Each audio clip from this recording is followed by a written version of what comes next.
समन्त चक्रवालेषु अत्र गच्छन्तु देवता सद्धम्मं मुनिराजस्य सुनन्तो सग्गमोक्खदं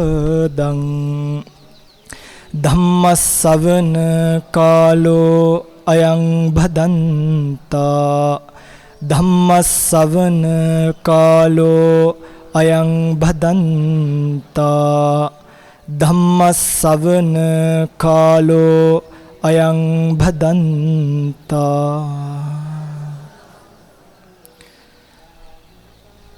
नमो तस्स भगवतो अरहतो सम्मा सम्बुद्धस्स नमो तस्स भगवतो अरहतो सम्मा सम्बुद्धस्स नमो तस्स भगवतो अरहतो सम्मा सम्बुद्धस्स। सब्बलोकं अभिज्ञाय सब्बलोके यथा तथं सब्बलोक विसंयुक्तो सब्बलोको अनुपयोति।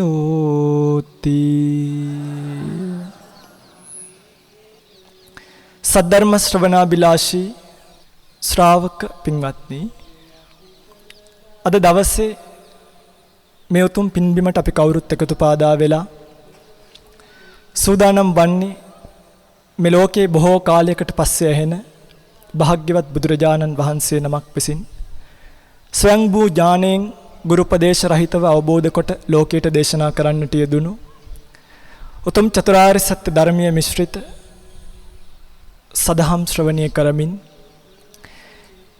මේ ලෝකයට පහළ වී වදාළ ශාන්තිනායක ලෞතර සම්මා සම්බුදුරජාණන් වහන්සේගේ අනන්ත සාගරය පරදාගෙන යන ගුණ සමුදායෙන් බිඳක් අවබෝධයෙන් දකිමින් බුද්ධෝත්පාද කාලයේ ඵල නෙලා ගන්නට මේ ජීවිතය සුපෝෂිත කරගෙන පරලෝක ජීවිත සාර්ථක කරගෙන ප්‍රාර්ථනීය බෝධියක් වෙත්නම් ඒ ප්‍රාර්ථනීය බෝධියෙන් සුඛ පටිපදාවෙන් කිප්පවිඤ්ඤාවෙන් උතුම් නිර්වාණය සාක්ෂාත් වේවා කියන ප්‍රාර්ථනාවෙන් ධර්මයේ ශ්‍රවණය කරන්න. පින්වත්නි, භාග්‍යවත් බුදුරජාණන් වහන්සේ නම් මහා කරුණිකයි. සංසාරික ජීවිතයේ 20 අසංකේය කල්පලක්ෂයක් මනෝ ප්‍රනිදාන වශයෙන් අසංකේය 7කුත් වාක් ප්‍රනිදාන වශයෙන් අසංකේය 9කුත් සමතීස් පාරමී ධම් පූර්ණණය කිරීම වෙනුවෙන් තවත් අසංකේය 4කුත් කල්පලක්ෂයක් වැනි දීර්ඝ කාලයක් සාමාන්‍ය කෙනෙකුට ගණන් හදාගන්න හිතාගන්න කල්පනා කරන්න බැරි දීර්ඝ කාලයක් පුරාවටම සංසාර ජීවිතේ නිවන් දකින්නට අවස්ථාව ලැබිලැබිත් සංස්කාර පිළිබඳව කල්පනා කරමින් ඊතර වෙලා යන්න අවස්ථාව ලැබිලැබිත් ජීවිතය පිළිබඳව අනිත්‍ය දුක්ඛ අනාත්ම ලක්ෂණ මනසිකාරයේ වෙවිත් ස්කන්ධ සහිතව ලෝකයට බහින එකේ ආදීනවේ විපහකයේ දැනදැනත් කිං මේ ඒකේන තින්නේන පරිසේන තාම දස්සිනා කියලා පුරුෂ ශක්තිය දන්න මාවැන්නෙක් විසින් මේ තනිව හුදකලා නිවීමෙන් කුමන අර්ථයක්ද? අසංකේය ගණන් ලෝක සත්‍යයත් නිවාගෙන නිවෙනවා කියලා හිතාගෙන මනෝ ප්‍රනිදාන කාලේ විතරක් නිවන් දකින්න ලැබිච්ච බුදුවරුන්ගේ පාමුලවල් විතරක් ගණන් කරොත් බුදුවරුන් 1,25,000ක් පමණ භාග්‍යවත් බුදුරජාණන් වහන්සේලාගේ පාමුලුන් වහන්සේ නිර්වාණය අතහැරලා වාක් ප්‍රනිදාන වශයෙන් මමත් කවදා හරි දවසක බුදු වෙනවා ස්වාමීනි, මමත් කවදා හරි දවසක බුදු වෙනවා ස්වාමීනි කිය බුදුරජාණන් වහන්සේලා 3,87,000ක් පහු කරමින් සම්මා සම්බුද්ධ ශාසන විතරක් එපමණ ප්‍රමාණයක් අතහරිමින් බුදුවරුන් 5,12,000ක් හමු වේ වුණත් Tamanට ලැබිච්ච මේ බොහොම රසවත් නිර්වාණ ධාතු අතහැරලා දාලා එදා දීපංකර බුද්ධ පාමුලේ වැටලා ඉන්නවා සුමේද තාපසයා නමින්. පින්තුල්ලා මේ කතාවන් බොහොම ලස්සනට දන්නවා. අද වෙනදට ඇහෙන જાතියේ බුදුරජාණන් වහන්සේගේ ගුණයන් පිළිබඳව කියලා දෙන්න නෙමෙයි මේ මහා පින්බිමට වැඩම කළේ. මිනිස්යන් දකින්නට රුචි නොකරන මිනිසෙක්ට දකින්න අමාරු දුෂ්කර භාග්‍යවත් බුදුරජාණන් වහන්සේ නමකගෙන් ලෝකයට ලැබෙන පරම පරමාර්ථය හඳුනගෙන බුදු කෙනෙක් දැක්කොත් විතරයි ඔබට නිසකවම මම බුදුරජාණන් වහන්සේව දැක්කා කියන එකට එන්න පුළුවන්කම ලැබෙන්නේ. නැත්තම් මේ මහා සෑය විවෘත කරලා අපිට මේ ද්‍රෝණයක් 13 වහන්සේලා අතට දුන්නත් භාග්‍යවත් බුදුරජාණන් වහන්සේ දෙතිසක් මහා පුරුෂ ලක්ෂණ වලින් යුක්ත ශ්‍රී ශරීරයේ මේ ස්ථානියට ගෙනල්ලා අපිට පෙන්නුවත් යෝ පටිච්ච සමුප්පාදං පස්සති සෝ ධම්මං පස්සති යෝ ධම්මං පස්සති සෝ මං පස්සති කියලා දේශනා කරපු බුදු වදනට අනුව ඔබට බුදුරජාණන් වහන්සේව නිවැරදිව හඳුනා ගැනීමට අවශ්‍ය නම් ඔබට භාග්‍යවත් බුදුරජාණන් වහන්සේ නමක් වෙනුවෙන් අඬන්න වැළපෙන්න දොඩන්න නෙමෙයි ශ්‍රද්ධාව උපදවාගෙන බුදු කෙනෙක්ගේ කැපකිරීමේ ප්‍රතිඵලය නෙලා ගන්න ඔබට සිද්ධ වෙනවා නම් නිසකවම ඔබ ධර්මයේ දැකගත යුතු වෙනවා. ඔබ ධර්මයේ දකින්නවා කියලා කියන්නේ පටිච්ච සමුප්පාදයට අනුව මේ ලෝකයේ ක්‍රියාත්මක වෙන විදිය දැකලා මේ සංසාර දුක්ගින්න නිවා ගන්න ක්‍රමවේදය ඔබට සාක්ෂාත් කරගන්නට සිද්ධ වෙනවා. ඒ පිළිබඳව කියලා දෙන්නයි සුමේද බෝසතාණන් වහන්සේ ගැන සිහිපත් කරන්නේ. එදා දීපංකර බුද්ධ පහමුල බොහෝම 이르දිමත් තාපසෙක් මඩවලක වැටිලා අත් දෙකත් ඉස්සරහට දික් කරගෙන විශාල ප්‍රාර්ථනාවක් හිතේ තියාගෙන ඉන්නවා ස්වාමීනි මගේ භාග්‍යවත් බුදුරජාණන් වහන්සේගේ සිරිපතුල් වල මඩ නම් නොතර වේවා ස්වාමීනි මගේ පිට උඩට අඩිය තියලා භාග්‍යවත් බුදුරජාණන් වහන්සේ ප්‍රමුඛ මේ මහා රහත් සංඝ සන්නිපාතය මේ එගොඩට වැඩම කරත්වා එයින් ජනිත වන කුසලයක් වෙත්නම් ස්වාමීනි මට නිවන් දකින්න නෙමෙයි කවදා හරි දවසක ඔබ වහන්සේ මේ අසංඛ්‍ය ගණන් සත්වයා නිවල දැම්මා වගේ සංසාරික වතරමං වෙලා ඉන්න සත්‍යව නිවා දමන්න මටත් ලෞතුරු බුදු බව ලැබේවා කියන ප්‍රාර්ථනාවෙන් එදා දීපංකර බුදුරජාණන් වහන්සේගේ පාමුල වැටිලා ඉන්නවා. පින්වත්නි භාග්‍යවත් බුදුරජාණන් වහන්සේ දීපංකර බුදුරජාණන් වහන්සේ මේ අවස්ථාවේ සුමේද බෝසතාණන් වහන්සේ විලක්ක කරලා සබ්බ පාපස් අකරණං කුසලස්ස උපසම්පදා කියන ගාථා පද දෙක කිව්වනම් එරදිමත් තාපසෙක් බිම නිදාගත්තට නැගිටින්නේ සිව් පිළිසිඹියාපත් සහිත මහරහතන් වහන්සේ නමක්. නමුත් ප්‍රත්‍යවේක්ෂා කරලා බලනවා සිත පරීක්ෂලා බලනවා තවත් අසංකේය හතරකින් කල්පලක්ෂයකින් සුද්ධෝදන රජුට දාව මහා මායාවට දාව මහා ප්‍රජාපති ගෞතමයේ යටතේ හැදෙන සිද්ධාර්ථ නම් කුමාරයෙක් ලෞතුරු සම්මා සම්බුද්ධත්වයට පැමිණ මෙවන් ශාසන කෘත්‍යයක් සිදු කරනවා කියලා දැක්ක නිසා අනිත් පැත්තෙන් රහතන් වහන්සේලාගේ දිහාවට බලලා කියනවා මේ පහළ වෙලා මේ පහත් වෙලා මට ජීවිතය පූජා කරලා ඉන්න තවුස එසේ මෙසේ තවුසෙක් නෙමෙයි මේ පිටට යම් කෙනෙක්ට අඩිය තියන්න පුළුවන් නම් දෙවියන් බඹුන් මාරයන් සහිත ලෝකේ මේ පිටට අඩිය තියන්න පුළුවන් එකම කෙනා ඉන්නේ ඒ තමයි දීපංකර නම් වූ මේ සම්බුද්ධ රාජානන් වහන්සේ වෙනත් කිසිම කෙනෙකුට පිට තියන්න තරම්වත් මේ පිට පහත් එකක් නෙමෙයි තවත් අසංකේය හතරකිනුත් කල්පලක්ෂයකිනුත් පහළ වෙන මහා භද්‍ර කල්පේ කකුසඳ කොණාගමන කශ්‍යප කියන සම්මා සම්බුදුරජාණන් වහන්සේලාට පස්සේ ලොවට පහළ වෙන ගෞතම නම් සම්මා සම්බුදුරජාණන් වහන්සේගේ මහා බෝසත් ආත්ම භාවය තමයි මේ තියෙන්නේ කියලා සිහිපත් කළා. පින්වත්නි අපි මේ බෝසත් කතාවන් පරීක්ෂලා බලනකොට මේක අපි එක එක්කිනාට එක එක පැත්තෙන් දකින්න පුළුවන්. හැබැයි බෝධිසත්වයන් වහන්සේ නමකගේ හදවතට කන තියලා බැලුවොත් උන්වහන්සේගේ ශරීරයෙන් බිමට වැටිච්ච දහඩිය ටික ඒ ටික අපි අතගාලා බැලුවොත් උන්වහන්සේට දසපාරමිතා පුරන කාලේ කවුරුත් අවවාද දෙන්න අනුශාසනා දෙන්න හිටියේ නෑ. මේ වෙලාවට හදවත දෙන්න කියලා කියන්න කවුරුත් හිටියේ නෑ. මේ වෙලාවට වකුගඩුවක් දෙන්න කියලා කියන්න කවුරුත් හිටියේ නෑ. මේ වෙලාවට හිස ගලවලා දන් දෙන්න කියලා කියන්න කවුරුත් හිටියේ නෑ. තනියෙන්ම කල්පනා කරලා තනියෙන්ම අදිෂ්ඨාන කරලා ලෝකයකට හොරෙන් තමන්ගේ දුක හංගගෙන අපි ඔක්කොම දැක්කේ වෙස්සන්තරාත්ම භාවයේ ඇස් දෙකෙන් වැටිච්ච ලේ බින්ද දෙක විතරයි. ඒ හදවතේ නැගිච්ච වේදනාව කොච්චරක්ද කියන එක පින්වත්නි කිසිම කෙනෙක්ට හිතා ගන්න පුළුවන් කමක් නැහැ. තවත් බුදු බව පතාගෙන සංස්කාර දැක දැක ලෝකේ තමන්ට ලැබිච්ච නිර්වාණය අතහැර ස්වසූ දහසක් සත්වයා අසංකේය ගණන් සත්වයා නිවා දමන්නට යන බෝසතාණන් වහන්සේ නමකට හැර ඔබට නම් ඒ හීනකින්වත් හිතා ගන්න පුළුවන් කමක් නැහැ. උන්වහන්සේ දරුවෝ දන් දෙනකොට වෙස්සන්තරාත්ම භාවයේ දරුවෝ දෙන්නගේ අත් දෙක වරපටකින් ගෙට ගහලා දුන්නයි කියලා සිහිපත් කරන්නේ. සංසාර ජීවිතයේ බුදු බව පතාගෙන දරුවෝ දන් දෙද්දි දරුවන්ගේ අත් ගෙට ගහපු වරපටි ටික විතරක් එකතු කරා නම් මහා මේරු පර්වතයට වඩා වැඩි කියලා සිහිපත් කරනවා. මහා මේරු පර්වතය කියලා කියන්නේ මගේ රත්තරන් පින්වත්නි යොදුන් 1,68,000ක් උස යොදුන් 1,68,000ක් පළල. යොදුනක් කියන්නේ 70ක්ම 16ක්. 70ක්ම 16 වැඩි කිරීම 1,68,000 ගාන හදලා බලන්න. ඒ තරම් විශාල කන්දක් වැහෙන තරමට වරපටි වලින් තමන්ගේ දරුවෝ දන් දුන්නා නම් උන්වහන්සේ මේ සාංශාරික ජීවිතේ කරපු කැපකිරීම හිතා ගන්නවත් පුළුවන් කමක් නැහැ මගේ පින්වත්නි. උන්වහන්සේට නිවන් දකින්න බැරිව නෙමෙයි. අපි බුදු කෙනෙක්ගෙන් වටහාගත යුත්තේ මෙන්න මේ කාරණාවයි. උන්වහන්සේට මේ එන සාංශාරික ජීවිතයේ සමත විදර්ශනාවන් පූර්ණණය කරද්දී සංස්කාර උපේක්ෂා ඥානියට වෙනකම්ම තමන්ගේ හිත වඩා ගන්න පුළුවන්කම ලැබුණා. සෑම සංස්කාරයක් පිළිබඳවම ඇලීමක් ගැටීමක් නැතුව සංකාර උපේක්ඛාවේ හිත පිහිටවාගෙන ඉද්දි එක වෙලාවක් හිත භවංගගත වුණා නම් ඊළඟට නැගෙන මනෝද්වාරා වජ්ජනය අනිත්‍ය දුක්ඛ අනාත්ම කියන ලක්ෂණත්‍රයෙන් එකක් මනසිකාරයේ වෙලාවොත් පිළිවෙලින් පහළ වෙන තුන්වෙනි ජවනයෙන් අනුලෝම ජවනිය උපදිනවා. එතනින් ගෝත්‍ර භූසිතත් අනතුරුව සෝතාපන්න මග්ගසිතත් ඵලසිතත් උපදුනා නම් අපිට ගෞතම කියලා බුදුරජාණන් වහන්සේ නමක් නැහැ.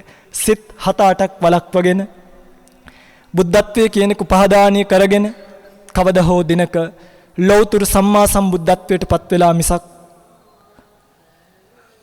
තනියෙන් නම් මම මේ ලෝකෙන් ඈතර වෙන්නේ නැහැ කියලා පින්වත්නි කල්පනා කරගෙන අම්මලා තාත්තලා අදත් අපිට මේ පිළිසරණ ලැබිලා තියෙන දා උන්වහන්සේ කරපු කැපකිරීම නිසා නෙමෙයිද? අපේ ජීවිතේ සමහරක් කාලවල වල අපි මරණ දැකලා ජීවිතය පිළිබඳව කලකිරෙද්දි අපේ ජීවිතේ සමහරක් කාලවල වලදී අපි ජීවිතය දැකලා ජීවිතය පිළිබඳව කලකිරෙද්දි අපිට පිහිට වෙන්න අපේ අම්මලා ළඟ හිටියේ නෑ. අපිට පිහිට වෙන්න අපේ තාත්තලා ළඟ හිටියේ නෑ. හැබැයි එකම එක සම්මා සම්බුදු වදනක් ඇඟට කසාවතක් පොරවලා ජීවිතේ පිළිබඳව කියලා දුන්න හැටි හරි අපූර්වයි පින්වත්නි. කොහොමද කියලා ඉවර කරන්නේ? ජීවිතය කියන එක පෙරළුව පෙරලිල්ල බුදුරජාණන් වහන්සේගේ කැපකිරීමටම කරන নমස්කාරයක් බවට පත් වේවා කියලා උදේ සවස නොහිතෙනව නෙමෙයි. පින්වත්නි අද දවසේ විශේෂයෙන්ම ධර්ම දේශනාවට මාතෘකා කළ ගාථාව කුද්දක නිකායේ ඉතිවුත්තක පාළියේ තියෙන ලෝකාවබෝධ කියන සූත්‍රයේ තියෙන ගාථාවක්. මේකට ලෝක සූත්‍රය කියලා එතමුන් විවහාර කරනවා. මේ ලෝක සූත්‍රයේ තියෙනවා පින්වත්නි බුදුරජාණන් වහන්සේ පිළිබඳව හරි අපූර්ව කියමනක්, හරි අපූර්ව ගාථාවක්. සබ්බ ලෝකං අභිඤ්ඤාය සබ්බ ලෝකේ යථාතතං. බුදුරජාණන් වහන්සේ කියලා කියන්නේ සබ්බ ලෝකං සියලු ලෝකයේ අභිඤ්ඤාය මනවින් අවබෝධ කරගත්තු තුමෙක්. මොකක්ද මේ ලෝකය කියලා කියන්නේ? ලුජ්ජති පලුජ්ජති ලෝකෝ. රූප වේදනා සංඥා සංකාර විඥාන සංඛ්‍යාත පංච පාදානස්කන්ධ ලෝකේ යමක් භාග්‍යවත් බුදු කෙනෙක් අවබෝධ කරගත යුතුද? සබ්බ ලෝකං අභිඤ්ඤාය. ඒ සියලු ස්කන්ධයන් පිළිබඳව සබ්බ ලෝකේ යථාතතං මේ ලෝකේ යම් තාක්ද ලක්ෂණ රස පච්චුපට්ඨාන පදට්ඨාන ආදී දේවල් මේ ස්කන්ධයන්ගේ තියෙන්නේ ඒ සෑම එකක්ම පින්වත්නි බුදුරජාණන් වහන්සේ මනවින් අවබෝධ කළා. ඒ අවබෝධ කිරීම නිසාම සබ්බ ලෝක විසංයුක්තෝ මේ ලෝකයෙන් මිදිලා හරියට මඩක පිපෙන නෙළුම් මලක් මඩේ නොගෑවි උඩට වෙලා ඉන්නවා වගේ හරියම සුවඳක් විහිදවාගෙන භාග්‍යවත් බුදුරජාණන් වහන්සේ සබ්බ ලෝක විසංයුක්තෝ මේ ලෝකයේ ඉපදිලා මේ ලෝකයේ ස්කන්ධ පස්සේ යන ඉභාගාත යන සත්වයාගෙන් තනියම මිදිලා සබ්බ ලෝකේ අනුපයෝ. මෙතන අනුසයෝ කියලා ඇතැම් තැන්වල සඳහන් වෙලා තියෙනවා. මේ අනුශය ධර්මයන්ගෙන් රාග ද්වේෂ මෝහ ආදී අනුශය ධර්මයන්ගෙන් සදහටම වෙන් වෙච්ච තුමෙක් බවට පත් වුණා. පින්වත්නි මේ බුදුරජාණන් වහන්සේ නමක් ලෝකේ පහළ වෙනකොට අපිට ළඟා කරගන්න පුළුවන් සම්පatti දෙකක් තියෙනවා. එකක් තමයි ලෞකික සම්පත්තිය. අනිත් එක තමයි ලෝකෝත්තර සම්පත්තිය. මේ දෙකම ප්‍රමාණ කරන්න අපිට පුළුවන් කමක් නැහැ. ලෞකික සම්පත්තියවත් ප්‍රමාණ කරන්න පුළුවන් කමක් නැහැ. එක වෙලාවක එක වැද්දෙක් කැලේ ඇතුළකින් ගමනක් යනවා. යනකොට කල්ප 90 ගානකට කලින් බුදුරජාණන් වහන්සේ නමකගේ දෙපට සිවුරක් ගහක දාලා තියෙනවා. සංගල සිවුර කෙලවරක් බිම ගෑවෙනවා දැකලා මේ වැද්දා මොකද කළේ? සිවුර උස්සලා ගහෙන් තිබ්බා. ගහෙන් තියලා ටිකක් දුර ඈතට ගිහිල්ලා ආපහු සැරයක් මේ සිවුර දිහා හැල්ල බලනකොට මේ සිවුර දිලිසෙනවා. ඔය පිංගුතුලගේ අතින් ඔය පිංගුතුල අඩුම ස්වාමින්වහන්සේ නමකගේවත් සිවුරක් අත ගාලා තියනවද අල්ලලා තියනවද බලන්න. මේ අවස්ථාව කොච්චර දුර්ලභද? ලෞතර බුදු කෙනෙක්ගේ සිවුරක් අල්ලපු සතුටට ආපහු සැරයක් හැරිලා බලනකොට සිවුර දිලිසෙන නිසා අත් දෙකකට කරලා වැන්ද මගේ පින්වත්නි. ඒ ආත්ම භාවයෙන් පස්සේ කිසිම දවසක දුගතිය කියලා එකක් නම් දැක්කේ නැහැ කියලා කියනවා මහරහත් භාවයට පත් වෙලා සංසාර ජීවිතේ කෙලවර කරන කම්ම. එක වෙලාවක භාග්‍යවත් බුදුරජාණන් වහන්සේ නමක් සිහිපත් කරගෙන අපදාන පාළි වගේ පොත්පත් කියවලා බලනකොට තියෙනවා දිය බෙරළිය මලක් පූජා කරලා. දිය බෙරළිය මලක් එකල ඉන්දියාවේ තිබ්බ නොවටිනා මලක්, වැව් අයිනින් නොමිලේ කඩා ගන්න පුළුවන් මලක්. දිය බෙරළිය මලක් පූජා කරලා 80 කෝටි වතාවක් සක්විති රාජ්‍ය සම්පත්තිය ලැබුවයි කියන කතා පින්වත්නි අපදාන පාළිය පුරාවටම තියෙනවා. අද ඇතමුන් රුවන්වැලි මහා සෑයට ලොකු පූජාවක් කරනවා දැකලා, චෛත්‍යයට බෝධියට ලොකු පූජාවක් කරනවා දැකලා මේකට ගරහා කරනවා. මෙච්චර දේවල් බොරුවට පූජා කළා වැඩක් නැහැ කියලා.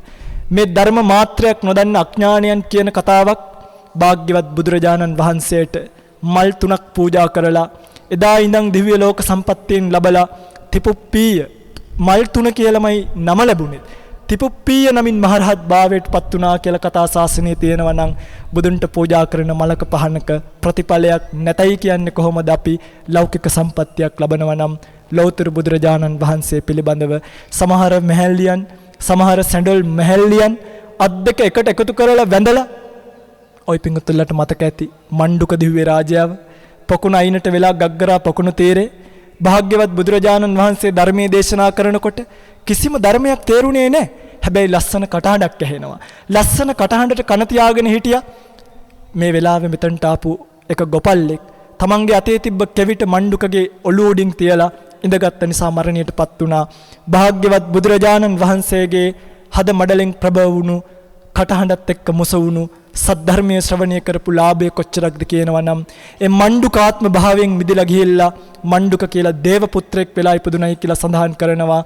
සම්පූර්ණ භාග්‍යවත් බුදුරජාණන් වහන්සේ ධර්මයේ දේශනා කර කර හිටපු තැනම ආලෝකමත් කරගෙන ඇවිල්ලා සෝතාපන්න ඵලයටපත් වුණා කියලා ධර්මයේ සඳහන් වෙනවා නම් මගේ පින්වත්නි අපි කොච්චර ලාභයක් මේ ජීවිතේ ලබලැද්ද කියලා හිතෙනවා.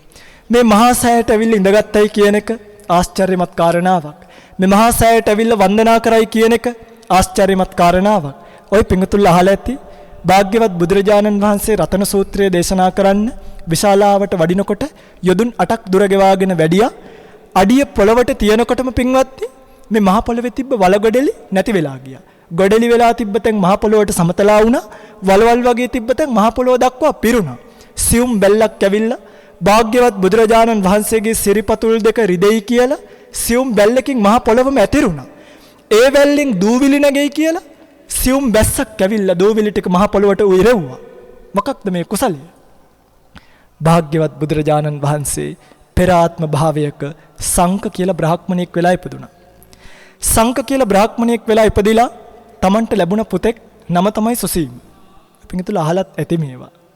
සුසීම කියන පුතණුවන්ව ශිල්ප ශාස්ත්‍ර හදාරන්න කියලා ඈතකට යවුවට පස්සේ අවුරුදු 20ක් විතරම පින්වත්නි ඒ කාලේ ශිල්ප ශාස්ත්‍ර හදාරනවා ගියාට පස්සේ අවුරුදු 20ක්ම පුතාව දැක්කේ නැති නිසා සංක බ්‍රාහ්මණයා පුතාව බලන්නම් කියලා හිතාගෙන ගියා. යනකොට ආචාර්යයන් වහන්සේ කියනවා ස්වාමීනි ඔබ වහන්සේගේ පුතා මහාන වුණා. සුසීම නමින් මහාන වුණයි කිව්වා. අනේ එහෙමද කියලා සුසීමව හොයනකොට සුසීම පසේ බුද්ධත්වයට පත් වෙලා ඒ වෙනකොට පිරිනිවන් පාලත් ඉවරයි. සංක බ්‍රාහ්මණයාට හරි දුකක් ඇති වුණා. ස්වාමීනි මගේ පුතාගේ ධාතුන් වහන්සේ නමක්වත් දැක බලා ගන්න බැරිද? තියෙනමයි කිව්වා. චෛත්‍යයක් පෙන්නුවා.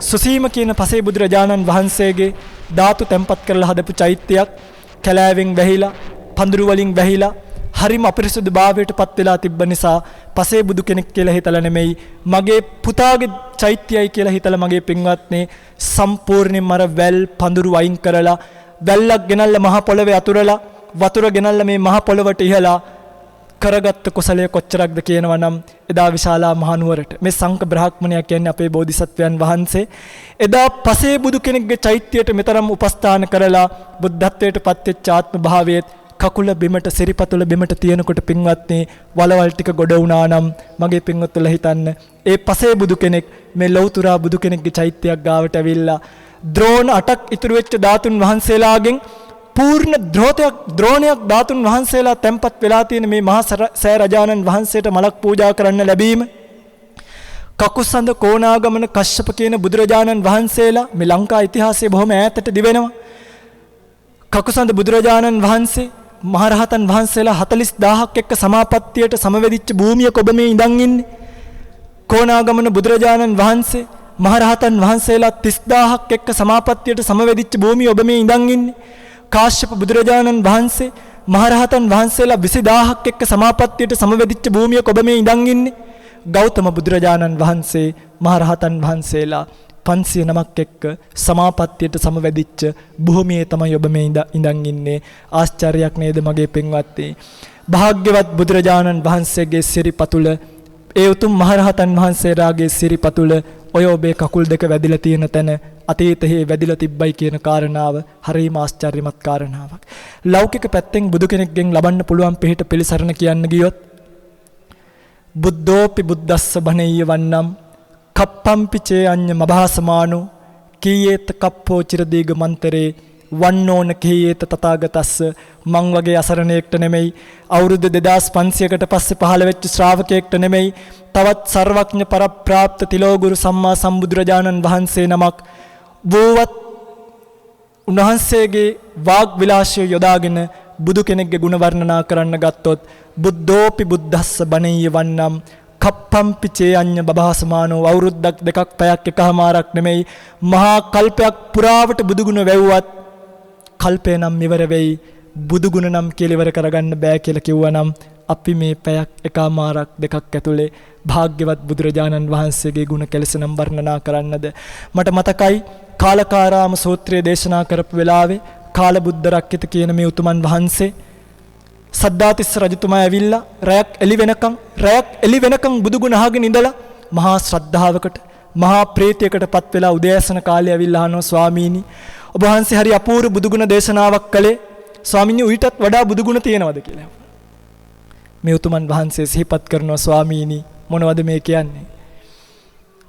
ඔය පින්වතුන්ලාට තේරෙන්න කිව්වත් අක්කර 100ක් කවුරු හරි කෙනෙක් කුඹුරක් වගා කරලා එක ගොයම් ගහක තියෙන වී ටික එකතු කරොත් එක ගොයම් ගහේ තියෙන වී ටික කොච්චර පොඩ්ඩයිද?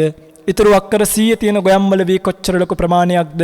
ස්වාමීනි බුදුගුණ කියන්නේ අක්කර 100ක වපරප වී වගේ නම් මම මේ රැයක් කෙලි වෙනකම් කියපු බුදුගුණ වී ගහක තිබ්බ එක ගොයම් ගහක තිබ්බ වී කරල් ටික තරම්වත් නැහැ කියලා සිහිපත් කළා. අනේ ස්වාමීනි ආශ්චර්යයක්, අනේ ස්වාමීනි ආශ්චර්යයක්, තව උපමාවක් කියන්න බැරිද? මහරජතුමනි දෙගොඩ තලා ගංගාගෙන යන ගලකට කවුරු හරි කෙනෙක් ඉදිකට්ටක් තිබ්බොත් ඉදිකටු මලෙන් යන්නේ කොච්චර පොඩි ප්‍රමාණයක්ද වතුර? ඉදිකටු මලෙන් එහා පැත්තේ කොච්චර ලොකු වතුර ප්‍රමාණයක් යනවද? ස්වාමීනි දෙගොඩ තලාගෙන ගලාගෙන යන ගඟ මහා භාග්‍යවත් බුදුරජාණන් වහන්සේගේ ගුණතරම් නම් මම මේ රැයක් කෙලි වෙනකම් කිව්වේ ඉදිකට මලින් එළියට ආව වගේ පුංචි ප්‍රමාණයක් කිව්වා. අනේ ස්වාමීනි ආශ්චර්යයි. ස්වාමීනි තව උපමාවක් කියන්න. ස්වාමීනි තව උපමාවක් කියන්න. රජතුමනි ලිහිණියෙක් අහසේ පියාසර කරනකොට ලිහිණියගේ පියාපත් වලට වැහෙන්නේ අහසේ කොච්චර ප්‍රමාණයක්ද? කොච්චර පොඩි ප්‍රමාණයක්ද? ඊතුරු අහසම කොච්චර ලොකුද? ස්වාමීනි රැයක් එළි වෙනකම් කියපු බුදුගුණ ලිහිණියගේ අත්තට වලට වැහිච්ච අහසේ පුංචි ප්‍රමාණිය වගේ නොකියපු බුදුගුණ නම් මේ මහා අවකාශ ධාතුව වගේ කියලා පින්වත්නි සිහිපත් කළා. එනිසා අපිට කවදාවත් බුදු කෙනෙක්ගේ ගුණ නම්, බුදු කෙනෙක්ගේ කාය බලය නම්, උන්වහන්සේගේ දේහ ලක්ෂණය නම්, උන්වහන්සේ කරපු කැපකිරීම නම් වචනකින් නම් කියලා ඉවර කරගන්න බෑ. කවදාවත් මම ඒකට උත්සාහ කරන්නෙත් නෑ. බුදුගුණ කියන්නේ පින්වත්නි මහා සාගරයක් වගේ. මේ සාගරයට බැස්ස වෙලේ ඉඳන් කෙලවරක් නැතුව, පතුලක් පේන්නේ නැතුව එහාට කිමිදිලා යන්න පුළුවන්. යන්නට භාග්‍යවත් බුදුරජාණන් වහන්සේ ගැන ශ්‍රද්ධාව උපදිනවා විතරයි. කවදාවත් කරුණ වල නම් ඉවරයක් නැහැ. ඒ නිසා අද දවස් විශේෂයෙන්ම ඔබ දකින්නට ඇති අවබෝධයෙන් බුදුගුණ දකින්නයි කියලා ආරාධනා කළේ භාග්‍යවත් බුදුරජාණන් වහන්සේ කරපු කැපකිරීම නෙමෙයි.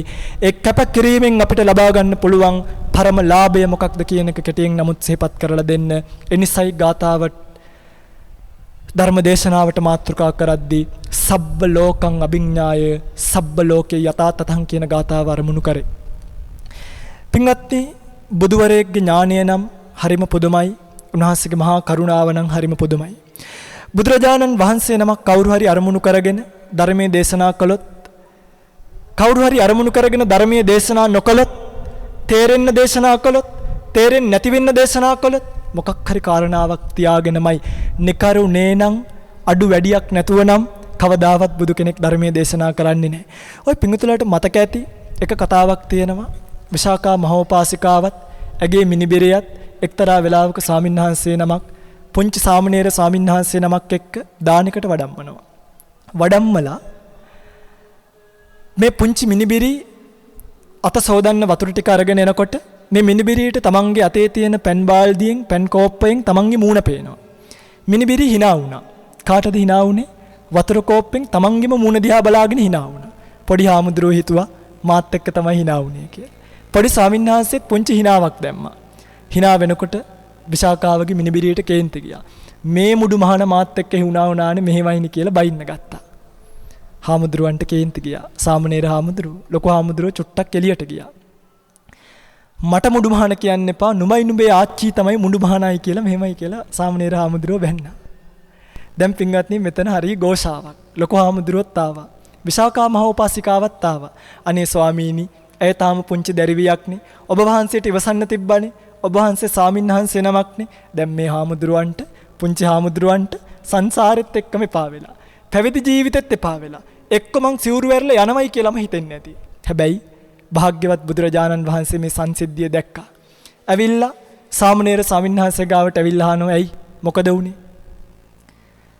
වෙච්ච සිද්ධිය කියනකොට භාග්‍යවත් බුදුරජාණන් වහන්සේ ඔය පිංගුතුලා හිතන්න ලොකු හාමුදුරන්ගේ පැත්තවත් සෝවාන් වෙච්ච උපාසිකාවගේ පැත්තවත් නෙමෙයි ගත්තේ. මගේ ශාසනයේ මහාන වෙච්ච ශ්‍රාවකයන්ට මුඩු මහාන කියලා කියන්න නුඹලට අයිතියක් නැහැ කියලා පොඩි හාමුදුරුවන්ගේ පැත්ත ගත්තා. පොඩි හාමුදුරුවන්ට හරි සතුටුයි. මගේ භාග්‍යතුන් වහන්සේටමයි මාව තේරුනේ. මගේ භාග්‍යතුන් වහන්සේටමයි මාව තේරුනේ. ලොකු හාමුදුරුවන්ටත් මහා උපාසිකාවටත් මේක තේරුන්නේ නැහැ නේ කියලා සතුටටපත් වෙනවා. සතුටටපත් වෙනකොට බණපද කිහිපයක් කිව්වා. මාර්ගඵල ලැබලා සංසාර ජීවිතය කෙලවර කරා. මගේ භාග්‍යතුන් වහන්සේ කාගේ හරි පැත්තට අනුවර්තනීය වුණා නම් අනුවර්තනීය වීම තුලත් හේතුවක් තිබ්බා. කාට හරි ටිකක් තදින් මෝග පුරුෂයා කියලා කතා කරා නම් කතා කරපු තැනත් හේතුවක් තිබ්බා. එක වෙලාවක දණ්ඩපාණි ශාක්‍ය මදුපිණ්ඩික සූත්‍රය දේශනා කරනකොට ඇවිල්ලා බුදුරජාණන් වහන්සේගෙන් අහනවා ස්වාමීනි නුඹ කොමන වාදයේද? නුඹ මොනවද දේශනා කරන්නේ? කිංවාදී සමන බවත් ගෞතම කිමක්කායි? නුඹ මොකක්ද මේ දේශනා කරන්නේ? බුදුරජාණන් වහන්සේ ධර්ම කාරණාවක් කිව්වා දණ්ඩපාණිට තේරෙන්නේ නැති වෙන්න. ඇයි? දණ්ඩපාණි කියලා කියන්නේ දේවදත්ත පාර්ශවිකයෙක්. මේ වෙලාවේ දණ්ඩපාණිට මේ බණපදයේ කිව්වනම් ඒක පාර්ශවීයව අරගෙන මහා අනර්ථයක් සිද්ධ කරගන්න නිසා කාටත් තේරෙන්නේ නැති වෙන්න බණපදයේ කිව්වා. දණ්ඩපාණි නැකිටලා කාය විප්‍රකාරයක් කරලා යන්න කියා. බලන්න බුදු කෙනෙක් කියලා කියන්නේ පිටුදී හරි පුදුම උතුමන් වහන්සේ නමක්. උන්වහන්සේ කාට හරි අනුවර්තනීය වුණොත් ඒකෙත් මොකක් හරි හේතුවක් තියෙනවා. කාට හරි බණපදයක් කිව්වොත් ජානත්තාපි තථාගතෝ පුච්ඡanti ජානත්තාපි නපුච්ඡanti. සමහරක් දේවල් උන්වහන්සේ දැන දැනගම අහනවා. සමහරක් දේවල් උන්වහන්සේ දැන දැනම අහන්නේ නැතුව මග ඇරලා දානවා. මේ වගේ මහා කරුණාවක් තියාගෙන ලෝකයට පහළ වෙච්ච මේ උතුමන් වහන්සේ. උන්වහන්සේගෙන් අපිට ලැබෙන පරම ලාභය මොකක්ද කියලා මම ඔබෙන් ඇහුවොත් මේ වෙනකොට භාග්‍යතුන් වහන්සේ ජීවමානව රූපකාය සම්පත්තිය නැහැ. මේකනේ ඇත්ත. උන්වහන්සේ කෙලස් පරිනිර්වාණයනුත් පෙරණිවිලා ස්කන්ධ පරිනිර්වාණයනුත් පෙරණිවිලා ඉවරයි. හැබැයි තාමත් අපිට ධර්මකාය සම්පත්තියත් එක්ක උන්වහන්සේගේ ශ්‍රී ශරීරයේ තිබ්බ ධාතුන් වහන්සේලා පවා වන්දනාමාන කර ගැනීමට අවස්ථාවක් ලැබිලා තියෙනවා. පිටකති මේ වෙලාවේ අපි ආයිත් භාග්‍යවත් බුදුරජාණන් වහන්සේ ගැන ඕනවටත් වඩා සිතමි. ඇයි මේ ඕනවටත් වඩා කියන වචනේ කිව්වේ? ඔය පින්තුලට සැකයක් එන්න පුළුවන්. ඇයි හාමුදුරුවනේ එහෙම කියන්නේ? කොච්චර හොඳයිද බුදුහාමුදුරුව ගැන හිතන එක කියලා. පින්වත්නි, බාහ්‍ය දාරුචීරියව මතකද? බාහ්‍ය දාරුචීරිය බුදුරජාණන් වහන්සේ පිණ්ඩපාතේ යනකොට ළඟට එනවා. ආවට පස්සේ අනේ ස්වාමීනි මට බණපදයක් දේශනා කරන්න. භාග්‍යවතුන් වහන්සේ ප්‍රතික්ෂේප කළා. ඇයි? අට කතාව සිහිපත් කරනවා. ඒ වෙලාවේ බාහියට තිබ්බ බුද්ධාලම්මන ප්‍රේතියත් එක්ක බාහියට බණ ටික කිව්වනම් බාහිය ධර්මාබෝධය කරන්නේ නැහැ. බලන්න ඕනවට වඩා ගිය ප්‍රේතියත් ධර්මාබෝධයට හානියක් කරනවා කියන එක බාහිය දාරුචීරියගේ කතාවෙන් අපිට උපමාවෙන් පේනවා. ඒකනේ වක්කලීට කිව්වේ වක්කලි මගේ මේ කුණු වෙන රූපය දිහා බලාගෙන නුඹ මොකක් කරනවද? නේ? ඒකනේ කොසල් රජතුමාට භාග්‍යතුන් වහන්සේගේ ගොප්මස් මිරික පතුල් ඉඹ හිටිය රජතුමේ ධර්මාබෝධය කරගන්න බැරි වුණා බුද්ධෝත්පාද කාලේ. එනිසා මේ අරගෙන එන්න හදන්නේ වෙනත් පැත්තකට. පින්වත්නි, බුදුරජාණන් වහන්සේගේ ඥාන ශක්තිය පිළිබඳව සිහිපත් කරනවා මජ්ක්‍ධිම නිකාය බහුධාතුක සූත්‍රය. බුදුරජාණන් වහන්සේගේ ඥානීය බෙදනවා කොටස් තුනකට. ජාති ක්ෂේත්‍රය, ආන ක්ෂේත්‍රය, විෂය ක්ෂේත්‍රය කියලා. අහලත් ඇති.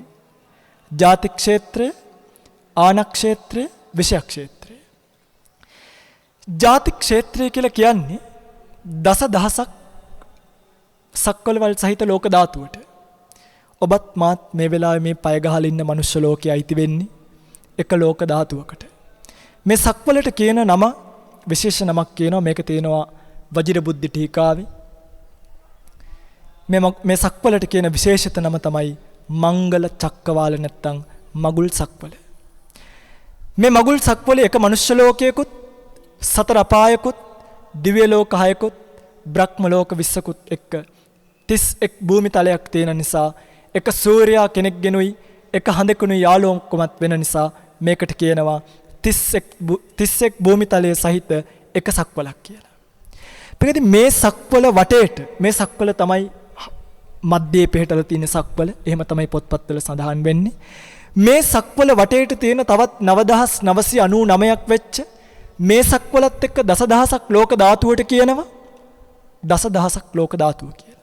බුදුරජාණන් වහන්සේගේ ජාති ක්ෂේත්‍රේ නැත්තම් උපදිනකොටම උන්වහන්සේට ගෝචර වෙන අහු වෙන වපසරිය තමයි මේ දසදහසක් ලෝක ධාතුව. ඔබට මතකයි නම් උන්වහන්සේ අන්තිම ජීවිතය තුසිතේ ඉඳලා මේ මහා පෘථිවියට වැඩම කරලා සිරිපතුල මහ පොළවෙන් තියලා සතර දිසාවම පෙරක්සලා බැලුවා මට වඩා උතුමෙක් මේ ලෝකෙ ඉන්නවද කියලා. ඒ තමයි උතුමන් වහන්සේලාගේ සිරිත. කොහේ ගියත් බලනවා මට වඩා උතුමෙක් ඉන්නවද කියලා. උතුර බැලුවා, දකුණ බැලුවා, නැගෙනහිර බැලුවා, බස්නාහිර බැලුවා. හැම පැත්තෙම දසදහසක් ලෝක ධාතුව දක්වා පින්වත්නි එක මිදුලක් බවට පත් වෙලා පේනවා. දෙවියන් බඹුන් අත් දෙක බැඳගෙන සාදුකාර දෙමින් කියනවා ස්වාමීනි ඔබ තමයි ජේෂ්ඨ, ඔබ තමයි ශ්‍රේෂ්ඨ, ඔබට වඩා උතුමෙක් කොහිද මේ සක්වලක. තීරණයක් ගන්නවා මම තමයි මේ ලෝකෙට ශ්‍රේෂ්ඨ කියලා. තවත් පියවර 6ක් උතුරු පැත්ත බලාගෙන ගිහිල්ලා එක ඇඟිල්ලක් අහසට ඔසවලා අභීත සිංහනාදයක් කළේ ඒකයි. අග්ගෝ හමස්මි ලෝකස්ස, ජෙට්ටෝ හමස්මි ලෝකස්ස, සෙට්ටෝ හමස්මි ලෝකස්ස, අයමන්තිමා ජාති නත්ති දහනි පුනබ්බව. මම ලොවට ශ්‍රේෂ්ඨයි, මම ලොවට ජේෂ්ඨයි, මම ලොවට අග්‍රයි. මේ මගේ අන්තිම උපතයි කියලා ශ්‍රේෂ්ඨ සිංහනාදය කළේ එදා පෙනුණු ලුම්බිනි සල්ලු වෙන විතරක් ඉලක්ක කරලා නම් නෙමෙයි පින්වත්නි. දසදහසක් ලෝක ධාතුව අර සිඟිත්තට අර පුංචි බෝධිසත්වයන් වහන්සේට එක මිදුලක් බවට පත් වුණා කියන ආශ්චර්යයක්. ජාති ක්ෂේත්‍රයේ පින්වත්නි භාග්‍යවත් බුදුරජාණන් වහන්සේ මේ ලෝකයට පිළිසිඳ ගද්දි, ධම්සක් පැවතුම් සූත්‍රය දේශනා කරද්දි, පරිනිර්වාණයට පත්වෙද්දි, ආයු සංස්කාර අතහරිද්දි මේ මහ පෘථිවියට විතරක් නෙමෙයි දසදහසක් ලෝක ධාතුවේ මේ මහා භූමියටම පින්වත්නි උන්වහන්සේගේ දරා ගන්න මහ පොළොවටවත් ශක්තිය නැති නිසා සෑම අවස්ථාවකදීම මේ මහ පොළොව කම්පා වුණා කියන කාරණාව ආශ්චර්යයක්. ඒ තමයි ජාති ක්ෂේත්‍රය. ඉපදීමත් එක්කම හුවෙන පරාසය. ආන ක්ෂේත්‍රය උන්වහන්සේගේ ආඥාව පැතිරිලා තිබෙන ප්‍රදේශය. මේක දසදහසක් ලෝක ධාතුව නෙමෙයි කෝටි ලක්ෂයක් සක්වල දක්වා දිවෙනවා කියලා ඉසිහිපත් කරන්නේ. ඒ කියන්නේ අපි මේ ඉන්න මගුල් සක්වලත් එක්ක තවත් මේ වගේම මනුෂ්‍ය ලෝක කෝටි ලක්ෂයක්, දිව්‍ය ලෝක 6 කෝටි ලක්ෂයක්, බ්‍රහ්ම ලෝක 20 කෝටි ලක්ෂයක්, සතර අපායව කෝටි ලක්ෂයක් පුරාවටම උන්වහන්සේගේ ආඥා ක්ෂේත්‍රයේ විහිදිලා කියන කාරණාව පුදුමයි. හැබැයි තව කාරණාවක් තියෙනවා. ඒ තමයි විෂය ක්ෂේත්‍රය. විෂය කෙත්තස්සං පන ප්‍රමාණං නත්ති. විෂය ක්ෂේත්‍රේ නම් ප්‍රමාණයක් නැහැ. යාවතකං ඥානං තාවතකං ඤෙය්‍යං. භාග්‍යවත් බුදුරජාණන් වහන්සේගේ ඥානය කොච්චරයිද මේ ලෝකේ දැනගත යුතු දේවල් එච්චරයි. යාවතකං ඤෙය්‍යං තාවතකං ඥානං.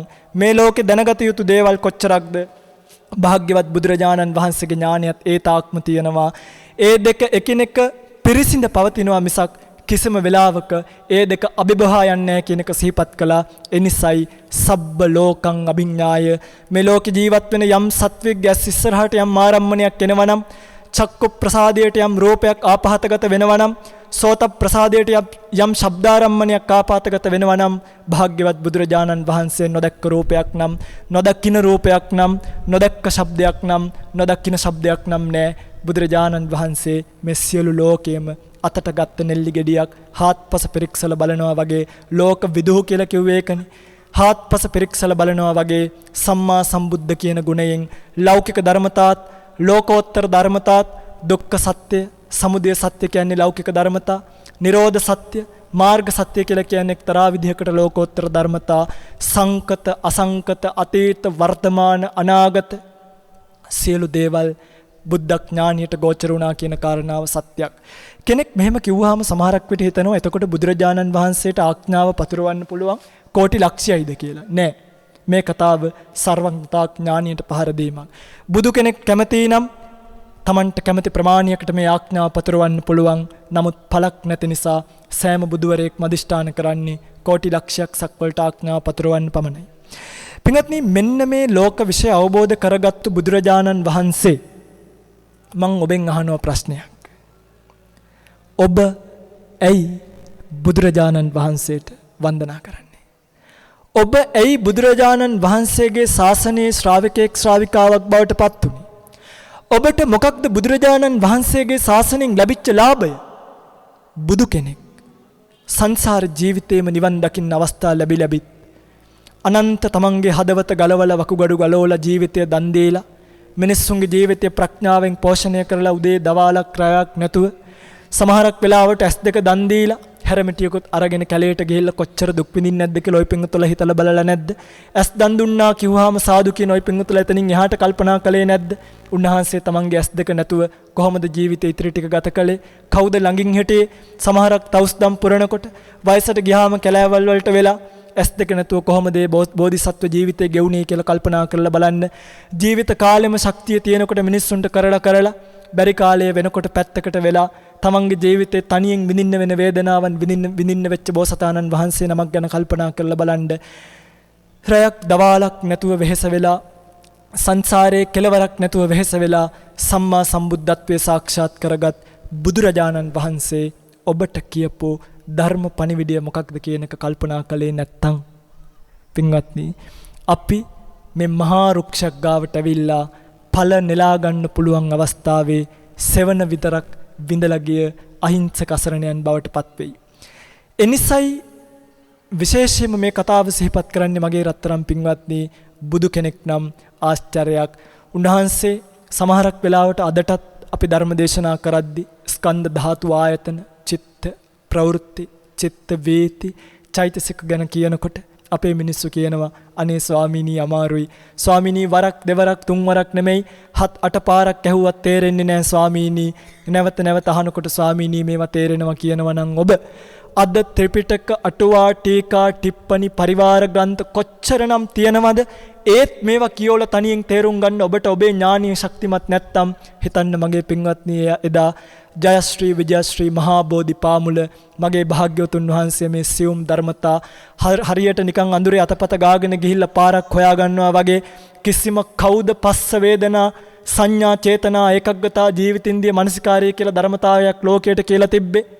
කවුද කියලා තිබ්බේ චක්කුංච පටිච්ච රූපේච උප්පජ්ජති චක්කු විඥානං කියලා? කවුද කිව්වේ තින්නම් සංගති පස්සෝ කියලා? සත්වයා මේ ස්පර්ශයෙන් එන වේදනාව හඳුනාගෙන ඒ හඳුනාව ඔස්සේ විතර්ක කරමින් ප්‍රපංච ගොඩනග සංසාරේ යනවා කියලා කවුද උන්වහන්සේට කියලා දෙන්න හිටියේ?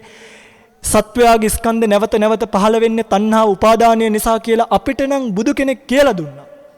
කවුද බුදු කෙනෙක්ට මේ කතාව කියලා දුන්නේ කියලා පින්වත්නි, මොහොතක් කල්පනා කරලා බැලුවොත් ඔබ ඒ කල්පනා කරන මොහොතින් මේ චෛත්‍යයට වඳින්නේ ලෝකයක් වඳින නිසා නෙමෙයි, සර්වඥතා ඥානය, සම්මා සම්බුද්ධ ගුණය, සියලු ලෝක ධාතුව ස්වයංභූ ඥාණයෙන් අවබෝධ කරගත් මේ ශ්‍රේෂ්ඨ උතුමන් වහන්සේගේ ශ්‍රී ශරීරයේ වැඩ සිටිය ද්‍රෝණියක් ධාතුන් වහන්සේලා මේ චෛත්‍යයේ තැන්පත් නේද කියලා මේ තියෙන ගඩොල් ටිකකටවත්, මේ තියෙන ඇට කැලි ටිකකටවත්, මේ තියෙන සිවුරු රෙදි කැලි ටිකකටවත් නෙමෙයි, මෙයින් වර්ෂ 2500 ගණනකට කලින් ලොව පහළ වී වදාළ ඒ ශාන්තිනායක ලෞතුරු සම්මා සම්බුදුරජාණන් වහන්සේම අරමුණු වෙනවා ඇති මගේ පින්වත්නි. ආශ්චර්යයක්. මේ රුවන්වැලි මහා සෑයට කුලියට ගඩොල් තියපු අය පවා අද වෙනකොට දිව්‍ය තලයේ ඉන්නේ.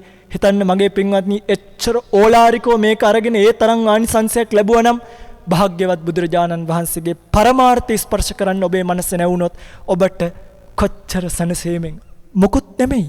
යතින්ද කීලෝ පටවින් සිතෝසියා චතුබ්බිවාතේ බි අසම්පකම්පියෝ. සතර දෙසින් හමන හුළඟට හෙලවෙන්නේ නැති ඉන්ද්‍රකීලයක් වගේ නින්දා ප්‍රශංසා සැප දුක ලාභ අලාභ යස අයස මේ වගේ ඉස්සරහා මගේ පින්වත්නි අන්දක කැඩිච්ච වෘෂභ රාජයෙක් වගේ පාපිස්නාවක් වගේ මහ පොළොවට බර වෙච්ච ඵල ඇති ගහක් වගේ ජීවත් වෙන්න ශක්තිය ලැබෙනවනේ. ඒක නෙමෙයි දෝනි. මේ කුණු වෙලා යන ශරීරයකට අන්දන් දෙන්න උත්සාහ කරන්න එපා. මේ කුණු වෙලා යන දිරල යන ශරීරයකට කව කව ඉන්න නෙමෙයි මේ ජීවිතේ ලැබුණේ. මේ ජීවිතේ ලැබුණේ මේ ජීවිතයේ තේරුම් ගන්නයි. මේ බුදුවරයෙක් පහළ වෙලා ඉන්න කාලේ මගේ රත්තරන් පින්වත්නි ඔබටත් මටත් තව ලොකු කාලයක් නැහැ.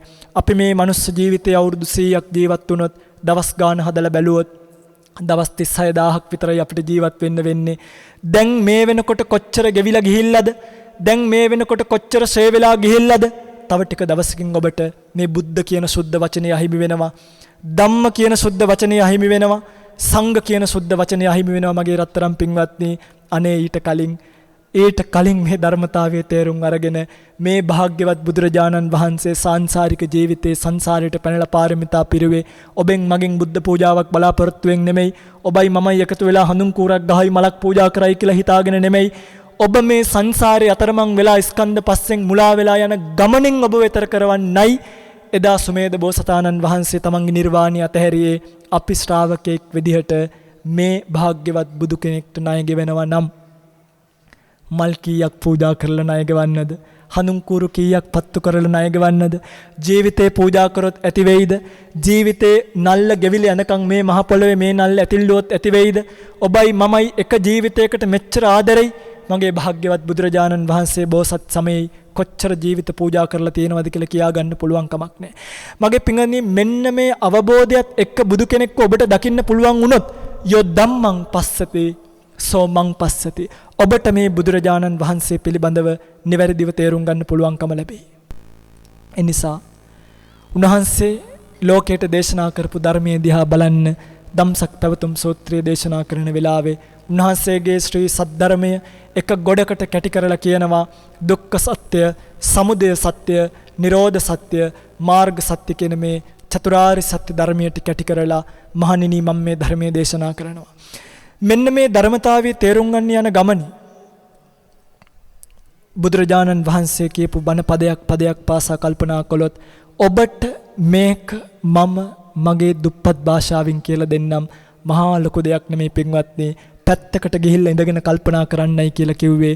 ජාතිපි දුක්ඛා, ජරාපි දුක්ඛා, ව්‍යාධිපි දුක්ඛා, මරණම්පි දුක්ඛා කියලා පින්වත්නි මේ ජීවිතය වැඩි කාලයක් නටන්න ලැබිච්ච ජීවිතයක් නෙමෙයි.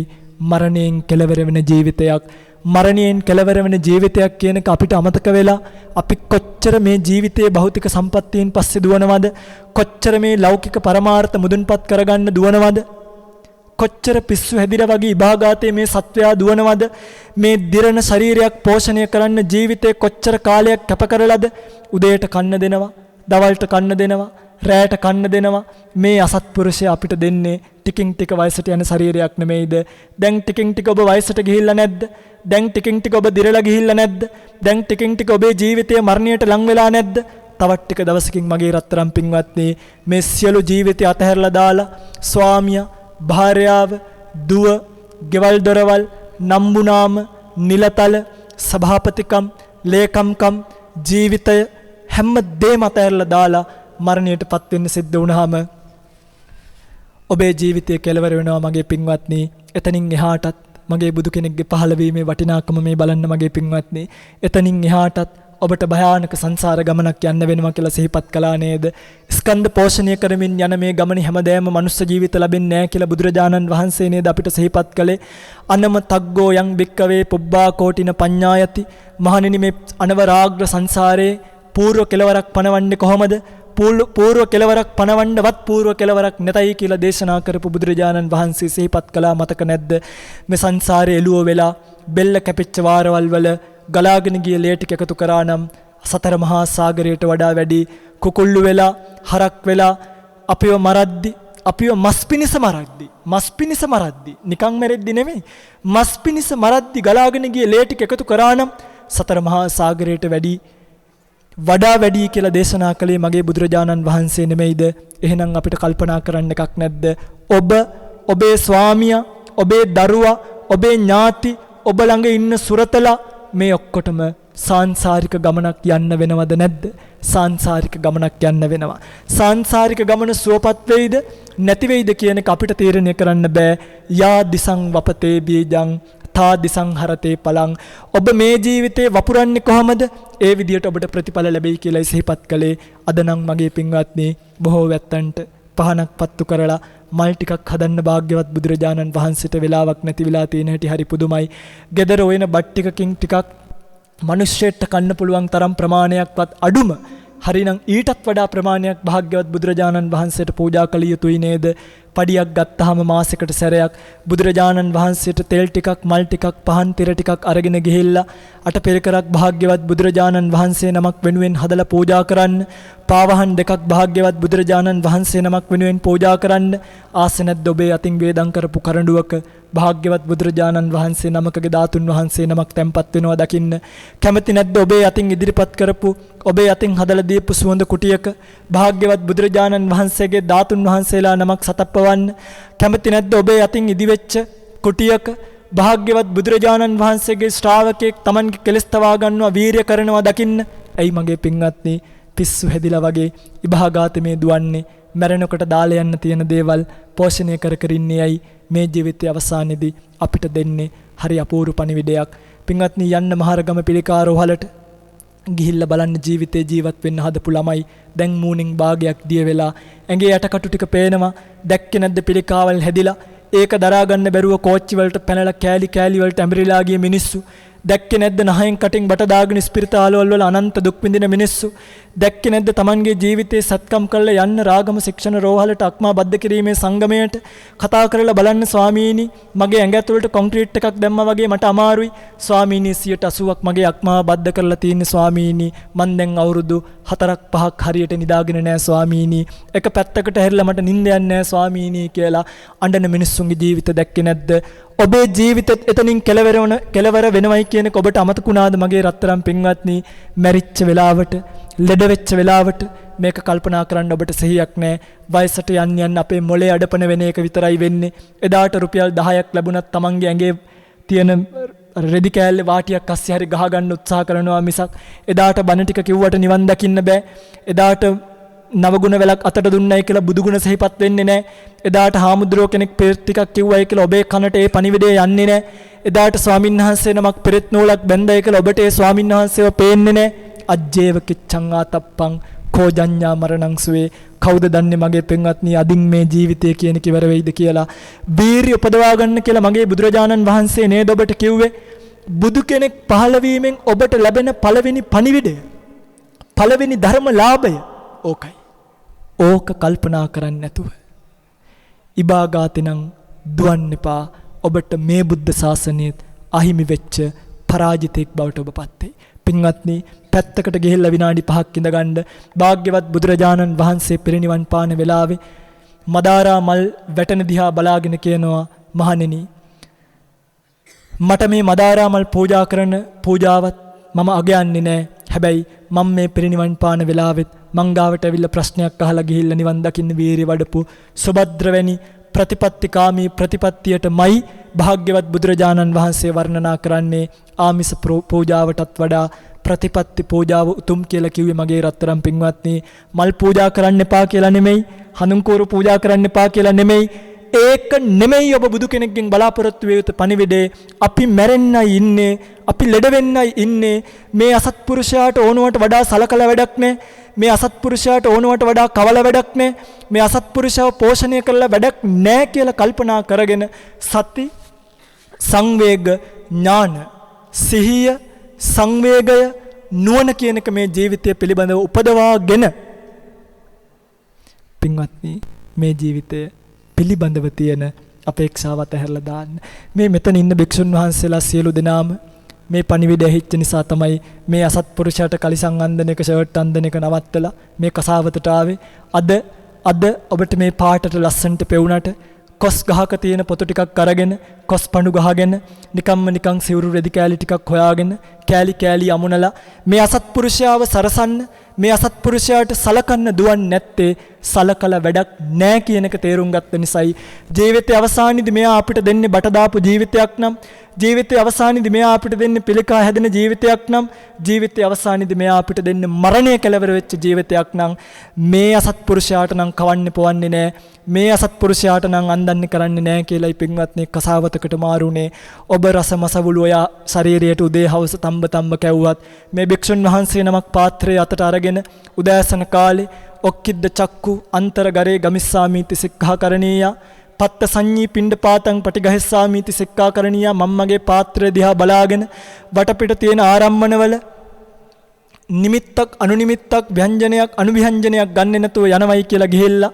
පිණ්ඩපාති කරගෙන එන පාත්‍රේ පිණ්ඩපාති කරගෙන ඇවිල්ලා බලනකොට හැම තැනම කවලම් වෙලා රසමසවුළු නම් මුකුත් නැහැ සමහරක් ගෙදරකින් රතුබත් සමහරක් ගෙදරකින් සුදුබත් සමහරක් ගෙදරකින් ඒ අස්සේ කිරිබත් සමහරක් ගෙදරකින් හොදි ඒ ඇතුළත පාන් මේ ඇතුළත තවත් දේවල් වළඳ ඉද්දි දානි පාත්‍රයේ ඇතුළෙන් යෝගට් කප් අහුවෙලා තියෙනවා වළඳ ඉද්දි ඒවා ඉඳුල් සහිතව හොදලා කරලා පිහදාලා යෝගට් එක කරලා බලනකොට සමහරක් විට දිය වෙලා ගිහිල්ලා තියෙනවා මේ අසත්පුරුෂයාට මම අපහසුයක් නැතුව දෙන දේවල් වලින් මේ අසත්පුරුෂයාව ජීවත් කරනවා මිසක් පෝෂණය නම් කරන්නේ ඌනෝ ලෝකෝ අතිත්තෝ තණ්හා දාසෝ රට්ටපාල කුමාරයා කියන්නේ ඒකනේ රට්ටපාල මහරහතන් වහන්සේ කියනවා මේ මිනිස්සු මේ ශරීරයට දාසකම් කර ඉන්නවා අනේ මොකටද රජතුමනි අස්සකෝ ලෝකෝ සබ්බං පහය ගමනීයං මේ හදන ශරීරය දාලා යන්න වෙනවා නම් අතානෝ ලෝකෝ අනබිස්සරෝ ලෙඩක් දුකක් හැදුනහම මේ දුක කාත් එක්කවත් බෙදා හදා ගන්න බැරි නම්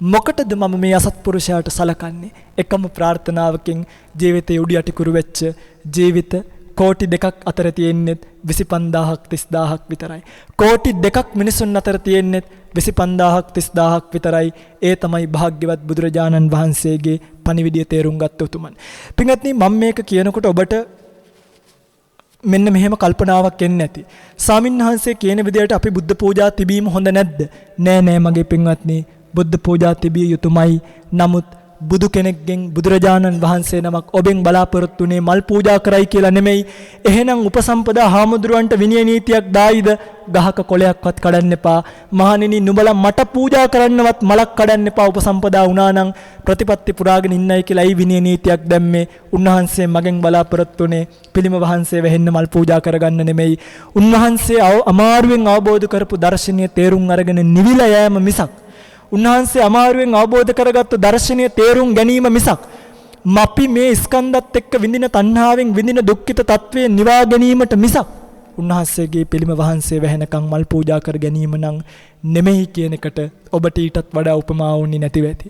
උපසම්පදාව රකින්න භික්ෂුන් වහන්සේ නමක් අත් දෙකෙන් මලක් කඩලා බුදුන්ට පූජා කරන්නේ නැත්තේ ඒකයි. හැබැයි උන්වහන්සේලා බුදුරජාණන් වහන්සේගේ හද මඩලින් උපන්න පුතුන් බවට පත් වෙනවා. ශාරීරික පෝෂණය කරලා වැඩක් නැහැ කියන පණිවිඩය දැනගත්තු නිසා. දැන් කල්පනා කරලා බලන්න ඔබට මේ බුද්ධෝත්පාද කාලයේ නිසි ප්‍රතිඵලය ලැබිලාද නැත්නම් ඔබත් තාම මේ බුද්ධ කියන මහා වෘක්ෂය යට ඵල ගහේ තියාගෙන සෙවණ විතරක් විඳ විඳින්න පින්වතුල්ලාද? සාංශාරික ජීවිතේම අනන්ත බුදුවරු අහු වෙනකොට මේ ධර්මතාවයේ තේරුම් ගත්තේ නෑනේ මගේ පින්වත්නි. පින්වත්නි මේ තමයි දුක්ඛ සත්‍ය. මේ ජීවිතය සකස් කිරීමත් දුකක්. සකස් කරන ජීවිතය වෙනස් වීමත් දුකක්. සකස් කරලා වෙනස් වෙන අතරතුර රාග ගින්නෙන්, ද්වේෂ ගින්නෙන්, මෝහ ගින්නෙන්, ਸੰతాප ගිනි වලින් ගිනි ගැනීමත් දුකක්. සංකත විපරිණාම ਸੰతాප කියන මේ දුක් වලින් යුක්ත පීලන දුක. ස්කන්ධ පහ නිතර අපිව පෙළීමත් දුකක්. මෙන්න මේකට කිව්වා මගේ රත්තරන් පින්වත්නි දුක්ඛ සත්‍ය කියලා. පැත්තකට ගිහිල්ලා පැත්තකට ගිහිල්ලා මහා හයියෙන් මේ මහා සෑයට පිරිත් කියන එක නෙමෙයි ඔබ කල යුත්තේ. පැත්තකට ගිහිල්ලා මේක කල්පනා කරලා බලන්න. ධම්සක් පැවතුම් සූත්‍රය මහා හයියෙන් සවුන්ඩ්ස් දාගෙන සජ්ජායනා කරනවට වඩා මං හිතනවා බුදුරජාණන් වහන්සේ මෙතන වැඩි හිටියා නම් සජ්ජායනා කරන කෙනාගේ කල්පනා කරන කෙනාගේ ඔළුව අත ගන්න වුණොත් ඔබ හිතන්න මගේ භාග්‍යතුන් වහන්සේ කාගේ ඔළුව අත ගාලා මගේ පුතා කියලා කියයිද?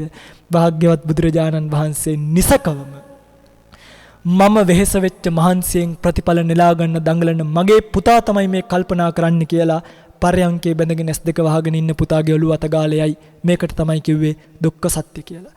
ඊළඟට පින්වත්නි ඔබ අහලා ඇති දුක්ඛ සමුදය සත්‍ය සහ දුක්ඛ නිරෝධ සත්‍ය කියලා. මම සමුදය සත්‍යයටත් කලින් ඔබට නිරෝධ සත්‍ය ගැන වචනයක් කියන්නම්.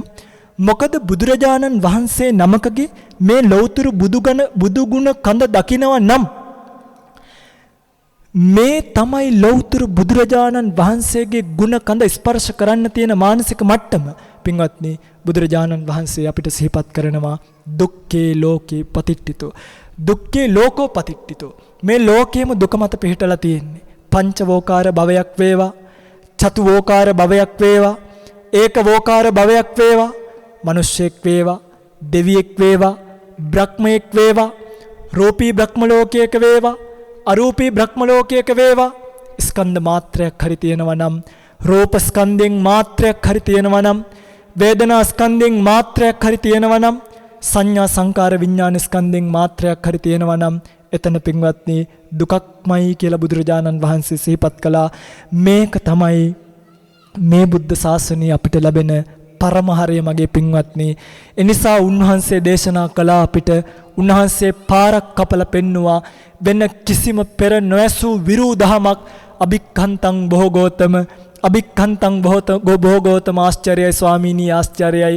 සය්‍යතාපි බොහෝගෝතම නික්කුජ්ජිතං වා උක්කුජ්ජය. අනේ ස්වාමීනි යටිකුරු කරපු දෙයක් උඩුකුරු කරා වගේ මම මේ ස්කන්ධත් එක්ක දුවන ලෝකය නිස්සාරයි කියලා ඔබ වහන්සේ මට දේශනා කළා කියන සතුට ඔබට උපදවා ගන්න පුළුවන් වෙන්නේ නිර්වාණීය පිළිබඳව දැනගත්තොත් විතරයි. නිර්වාණීය කියලා කියන්නේ මගේ රත්තරන් පින්වත්නි රූප ලෝකය, අරූප ලෝකය, කාම ලෝකය කියන මේ ලෝකත්‍රයම යම් තැනක නැත්තම් ලෝකෝත්තර භූමියක් නෙමෙයි. කාමාවචරය කියන්නේ භූමියක්, රූපාවචරය කියන්නේ භූමියක්, අරූපාවචරය කියලා කියන්නේ භූමියක්. නමුත් ලෝකෝත්තර භූමියයි කියලා විවහාර කරාට ලෝකෝත්තර කියලා කියන්නේ භූමියක් නෙමෙයි, තත්වයක්. යම් තැනක රූපස්කන්ධය නැත්නම්, යම් තැනක වේදනාස්කන්ධය නැත්නම්, යම් තැනක සංඥා සංකාර විඥාන කියන මේ ස්කන්ධ පංචකය නැත්නම් අන්න එතනට කියපු නම තමයි ලෝකෝත්තර භූමිය කියන එක. පින්වත්නි මේ නිවනේ සත්වයක් නෑ.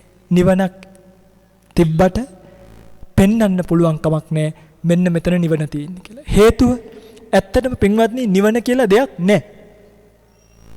ඇත්තටම නිවන කියලා දෙයක් නෑ. තියෙන්නේ නැවත නැවත හටගන්න ස්කන්ධවල නැතිවීමක් පමණයි. යම් තැනක නැවත නැවත හටගන්න ස්කන්ධ නැති වෙනවද? අන්නේ නැති වෙන තත්වයට, ඒ නැති වෙන ස්වභාවයට විවහාර කරපු නම තමයි නිර්වාණය කියන එක. මේකට ඕන එකක් දාගන්න. රාගක්කයෝ, දෝසක්කයෝ, මෝහක්කයෝ නිබ්බානං. ඒතං සන්තං, ඒතං පනීතං, යදිදං සබ්බ සංකාර සමතෝ, සබ්බූපදි පටිනිස්සග්ගෝ තණ්හක්කයෝ. මේ තණ්හාව ෂය වෙච්ච තැන, නැවත ස්කන්ධවල හට නොගන්න අවස්ථාව, ඒකට නිවන කියනවා මිසක් ඔය පින්වත්තුලා හිතන්න එපා අපි මේ ප්ලේන් එකකින් යන්න පුළුවන්, බෝට්ටුවකින් යන්න පුළුවන්, සීලයෙන් යන්න පුළුවන්, ගුණයෙන් යන්න පුළුවන් එකක් නිවන කියලා. සීලයෙන් ගුණයෙන් නෙමෙයි නිවන් යන්නේ.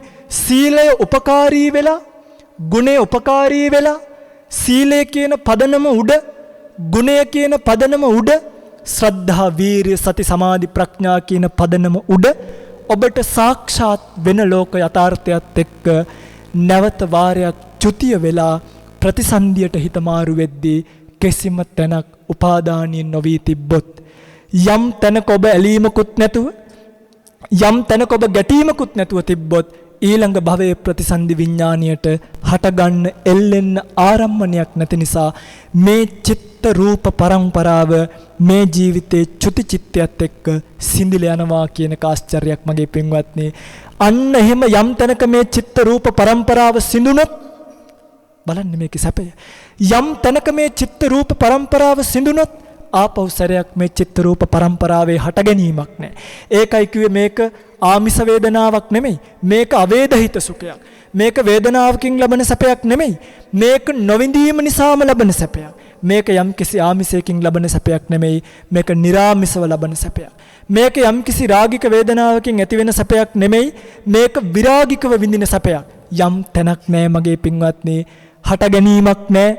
නිවන් සැප විඳින සත්වයක් නැහැ. ඇත්තටම තියෙන්නේ ස්කන්ධවල නිරුද්ධ කිරීමක් විතරයි. පැහැදිලිද?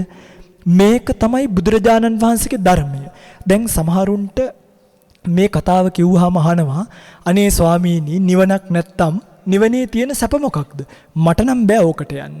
එහෙම කියන ඇත්තෝ ඉන්නවා. නිවනට බයයි. නිවනේ රූපවාහිනිය නැද්ද? නිවනේ සංගීත නැද්ද? නිවනේ කන්න බොන්න නැද්ද? නිවනේ අම්මලා තාත්තලා දරුවෝ නැද්ද? නිවනේ පින්වත්නි ඔය මුකුත් තියා නිවනේ ඔබත් නැහැ. තවත් කොයිද දරුවෝ? තවත් කොයිද යාන වාහන? ඔබේ නැතිවීමම සැපක්. ඇයි? සංකත කියන දුක නෑනි පින්වත්නි. සකස් කරන්න මහන්සි වෙන්න ඕනේ නෑනි. දැන් ওই පින්වතුල්ලා උදේ ඉඳන් හවස් වෙනකම්ම සකස් කරන්න මහන්සි වෙනවා නේද? වැඩට යනවා. ගිහිල්ලා සල්ලි කන්න බෑ. බඩු ගේන්න ඕනි. බඩු ටික ගෙනල්ලා විතරක් නිකන් උඩ උයාගෙන කන්න බෑ. ඒකට ගෑස් තියෙන්න ඕනි. කරන්ට් තියෙන්න ඕනි. ඒ බඩු ටික ගේන්න ඕනි. හැමදේම නේද පොල් ගන්න ඕනි. කැරට් සුද්ධ කරගන්න ඕනි. ඕක සකස් කරන්න හරි වෙහෙසක්නේ. මට මතකයි අපේ පුංචි ස්වාමින්වහන්සේ එක දවසක් කියනවා අනේ ස්වාමීනි මහාන් වුණත් හරි එක දවසක් කවදා හරි මේ වළඳක් හොදන්න වෙලා වළඳක් හේදුවේ වෙන කාලෙකින්. ඇයි? භික්ෂුන් වහන්සේ යන්නේ නැහැ සංකත දුක සකස් කිරීමක් නේ. හම්බ කරන්න ඕනේ. භික්ෂුන් වහන්සේට රැකියාව කරන්න ඕනේ. භික්ෂුන් වහන්සේට කුඹුරු කොටන්න ඕනේ. භික්ෂුව කියන තැනව භාග්‍යවතුන් වහන්සේ ඇදලා දැම්මේ සිවුරක් පොරවල හිස මුඩු කරගත්ත නම් උපාසක උපාසිකාවන් භික්ෂුවට දාන ගෙනල්ලා උයලා දෙන තත්වයක පූජනීය තත්වයක් හදලා අද පින්වත්නි අපි උයන්න පියන්න මහන්සි වෙන්නේ නැහැ. මේ ශරීරයට නමක් නම්බුවක් තැනක් හදලා දෙන්න මහන්සි වෙන්නේ නැහැ. ප්‍රසිද්ධියක් දීලා මේ ශරීරයට මොනව කරන්නද? කන්න බොන්න නිලතලයක් නම්බු නාමයක් දීලා මේ ශරීරයට මොනව කරන්නද? ඒකට මහන්සි වෙන්න දෙයක් නිර්වාණය නෑ මගේ පින්වත්නි. ඔබ ඔය මහන්සි වෙන මහන්සිවිල්ල නිර්වාණීද ඔබට විවේකයක්. මේ භික්ෂුන් වහන්සේලා හරි විවේකයි. ඔබට හිතෙනවා ඇති අපි මේ වැඩ කරනවා අනේ ස්වාමීන් වහන්සේලා බණ කියනවා කියලා. පින්වත්නි ඔය පින්වතුල්ලා වගේ යන්න ඕනවට ගිහිල්ලා බණ කියනවා නෙමෙයි. අපිට තියෙනවා මේක එක අභිමානයක්, එක මානයක් නෙමෙයි. ඒක අභිමානයක්. හේතුව මට ඕන්නම් අදරෑ ඉඳන් බණ කියන එක නවත්තන්න පුළුවන්. කොහෙටවත් බැඳිලා නැහැ. කාත් එක්කවත් givisum ගහලා නැහැ. සත්වයා කෙරෙහි කරුණාවෙන් මේ රසම රස කෑම එක අතට ලැබිලා තනියම කන්න බැරි හේතුවක් ඵලයක් විදියට සකස් වෙලා ලෝක සත්වයාටත් මේ ධර්ම මාත්‍රයක් හරි කියලා දෙන්න ඕනේ කියලා නැගෙන සිතවිලි රටාවක් නිසා බණ කියන්නේ යනවා මිසක් මම නෙමෙයි. මේ ලෝක ධාතුවේ වර්තමානයේ බණ කියන යම් යතිවරයෙක් ඉන්නවා නම් පූජනීය ස්වාමින්වහන්සේලා කොච්චර ශ්‍රද්ධාවට බණ කියනවද? කොච්චර ප්‍රඥාවට බණ කියනවද? කොච්චර භාවනාවට බණ කියනවද? උන්වහන්සේලා කාටවත් බැඳිලා නෙමෙයි මේ ධර්මතාවය ඔබට කියලා දෙන්නයි මගේ පින්වත්නි බණ කියන්නේ. හැබැයි ඔබ එහෙම නෙමෙයි. ඔබ වැඩට යන්නේ නොගියොත් හෙට ඉඳන් කන්න නැහැ. ඔබ සතියක් වැඩට නොගියොත් ඔබේ බිරිඳ ඔබව දාලා යනවා. ඔබ සතියක් වැඩට නොගියොත් ඔබේ මහත්ය ඔබව දාලා යන්න පුළුවන්. ඔබේ දරුවෝ ඔබට නොසලකා ඉන්න පුළුවන්. අපිට එහෙම එකක් නැහැ. මේ ශාසනය අපිට දරුවෝ නැහැ. මේ ශාසනය අපිට ස්වාමිවරු නැහැ. මේ ශාසනය අපිට අයිතිකාරයෝ නැහැ. ඉන්නවා නම් ඉන්න නැත්තම් යන්න. හිටියත් කමක් නැහැ. නැතත් කමක් නැහැ. තනියෙන් ගත කරන ජීවිතය බ්‍රහ්මයෙක් වගේ ජීවත් වෙන්න භාග්‍යවත් බුදුරජාණන් වහන්සේ කියලා දුන්නා මිසක් කා මත්තේවත් වැටිච්ච කා මත්තේවත් පෙරලිච්ච අසරණ ජීවිතයක් නම් අපිට නෑ. මතක තියාගන්න. ඔය පින්වතුන්ලා හෙට ඉඳන් දානෙන් ගෙනල්ලා නොදුන්නත් ඔය පින්වතුන්ලා හිතන්න එපා අපි සිවුරු වැරළයයි අපිට පුළුවන් මේ හාමුදුරුවරුන්ව යවන්න අපි දානෙ නොදීමු කියලා. හෙට ඉඳන් දානෙ නොදී ඉඳලා බලන්න. මේ භික්ෂුන් වහන්සේලා මහාන උනේ දානෙ වළඳගෙන ජීවත් වෙන්න නෙමෙයි. ගහකින් කරකොලයක් හරි කාලා ජීවත් වෙනවා මිසක් නැතිම වුණොත් රුක්ක මූල සේනාසනයකට ගිහිල්ලා ජීවිත අපේක්ෂාව අතහැරලා දාලා බණක් භාවනාවක් කරනවා මිසක් කන්න නැහැ කියලා ගෙදර යන්න මහාන වෙච්ච කවුරුත් නැහැ. අඳින්න නැහැ කියලා මහාන වෙච්ච ගෙදර යන්න කවුරුත් නැහැ. සිවුරක් ඉරුණානේ අපිට ලැජ්ජයි කැතයි කියලා හිතන්න කවුරුත් මේකේ නැහැ. සංකත දුක කියන එක භික්ෂුවට සාන්දෘෂ්ටිකවම නැහැ. සාන්දෘෂ්ටිකවම නැහැ. නිර්වාණයටපත් වුණු භික්ෂුවක් නැවත වාරයක් භවයේ දැන් චුට්ටක් හරි තියෙනවනේ. පොඩ්ඩක් හරි පිණ්ඩපාතේ යන්න එපයි. සිවුර සෝද ගන්න එපයි. කුටිය වටපිට අතුගා ගන්න එපයි. ශාසන කෘත්‍යයන් කරන්න එපයි. පුංචි දේවල් ටිකක් තියෙනවා. නිර්වාණය සාක්ෂාත් කරපු දවසට පෝෂණය කරන්න ස්කන්ධ නැති නිසා ආයිත් අතු ගන්න නැහැ. ආයිත් මල් හිටවන්න නැහැ. ආයිත් කුඹුරු වල අවුවේ දුක් විඳින්න නැහැ. ආයිත් ලෙඩ දුක් හැදිලා පිළිකා හැදිලා කෝච්චියට පයින්න නැහැ. ආයිත් සැරයක් පිළිකා රෝහල් වල මූණවල් භාගයක් දිය වෙලා ගිහිල්ලා තියෙන්න ඕනි නැහැ. මේ තමයි බුදුරජාණන් වහන්සේ නමකගෙන් ලෝකයට ප්‍රබව වෙන නිර්වාණ ධාතුවේ ආශ්චර්ය මගේ පින්වත්නි. මේක ඔබට දුන්නු මේ පණිවිඩය ධම්මවිජය ස්වාමීන් වහන්සේ කියන පණිවිඩයක් නෙමෙයි. මේ පණිවිඩ ශ්‍රාවකෙක් විදියට අපි දරාගත්තේ සාරිපුත්ත මොග්ගල්ලාන ආනන්ද නන්ද රාහුල වැනි මහෝත්තමයාණන් වහන්සේලාගේ මහෝත්තම ශාස්ත්‍රූන් වහන්සේ නමක් බවට පත්වෙච්ච ඔබ මේ මුහුණ දීලා සිටින ද්‍රෝණයක් ධාතුන් වහන්සේලා tempat මගේ භාග්‍යවත් බුදුරජාණන් වහන්සේගේ කැපකිරීම නිසාමයි උන්වහන්සේගේ සම්මා සම්බුද්ධත්වයේ නිසාමයි සම්මා සම්බුද්ධත්වයෙන් අවබෝධ කරගත්තු ධර්මයේ නිසාමයි. ඔබට තේරෙනවද මේ බුදුගුණ ටික ඇහෙනකොට මේ ධර්ම දේශනාව ඇහෙනකොට ඔබ අඬන්න නෙමෙයි ඕනේ. ඔබට ඇඬෙන්නත් මේ ටික කියන්නත් පුළුවන්. නමුත් මේ අඬන්න දොඩන්න නෙමෙයි මහා සෑමලුවට ආවේ. ඔළුවේ අත් දෙක ගහගෙන කල්පනා කරන්න දෙයියනේ අපි මේ කොහිද යන්නේ? බුදු කෙනෙක් ලෝකෙට කියපු පණිවිඩය මොකක්ද? අපි මේ පිස්සු හැදිලා වගේ ඉබාගාතේ දුවන ජීවිතයේ අර්ථයක් තියෙනවද? කල්පනා කරලා බලන්න. එතන ඔබට කඳුල නෙමෙයි. බුද්ධ ශාසනය කවුද අඬන්න කිව්වේ? බුද්ධ ශාසනයේ තියෙන්නේ කඳුළු වේල ගන්න. බුද්ධ ශාසනයේ තියෙන ප්‍රඥාව අවදි කරගන්න. භාග්‍යවත් බුදුරජාණන් වහන්සේගේ පරිනිර්වාණය දැකලවත් කඳුලක් කෙළුවේ නෑ මහරහතන් වහන්සේලා කියන එක ආශ්චර්යයක් නෙවෙයිද මගේ පින්වත්නි? අද නම් අපිට කුසිනාරා නුවරට ගියත් කඳුලක් වැටෙනවා භාග්‍යවත් බුදුරජාණන් වහන්සේ පිරිනිවන් පෑවේ මෙතන නේද කියලා දැක්කත්. හදීසියවත් ජීවමානව ඉද්දී අපේ ඉස්සරහා භාග්‍යවත් බුදුරජාණන් වහන්සේ පිරිනිවල වැටුණා නම් අපිට දරා ගන්න බැරුව ඒ පරිනිර්වාණයත් එක්කම අපේ පපුවත් පෙළෙලයි කියලා හිතනවා. ඒ තරම් මේ බුදුගුණ කන අනන්තයි. හැබැයි දැන් අපි සංවේදී වෙන්න නෙමෙයි ඕනේ. දැන් අපි සංවේගය උපදවා ගන්නයි ඕනේ. දැන් අපි අඬන්න නෙමෙයි ඕනේ. දැන් අපිට ඕනේ සති සංවේග ඥාන කියන මේ ධර්මතා තේරුම් ගන්නයි. මගේ රත්තරන් පින්වත්නි, ඔබ මෙන්න මේ කතාව තේරුම් ගත්තොත් බුදු කෙනෙක් පහළ වෙලා අපිට කිව්වේ මොකක්ද? ජාතිපි දුක්ඛා, ජරාපි දුක්ඛා, ව්‍යාධිපි දුක්ඛා, මරණම්පි දුක්ඛා. එනිසා මේ ස්කන්ධ සහිත ලෝකයේ දුකක් නම් මහණෙනි දුක්ඛ නිරෝධ සත්‍ය කියලා එකක් පෙන්නවා. ස්කන්ධ යම් තැනක නැත්තම් ඒක තමයි සැපය කියලා අපිව අතරමං කරෙත් නෑ. ස්කන්ධ නැවත නැවත හටගන්න හේතුව දුක්ඛ සමුදය සත්‍ය විදිහට පෙන්නවා.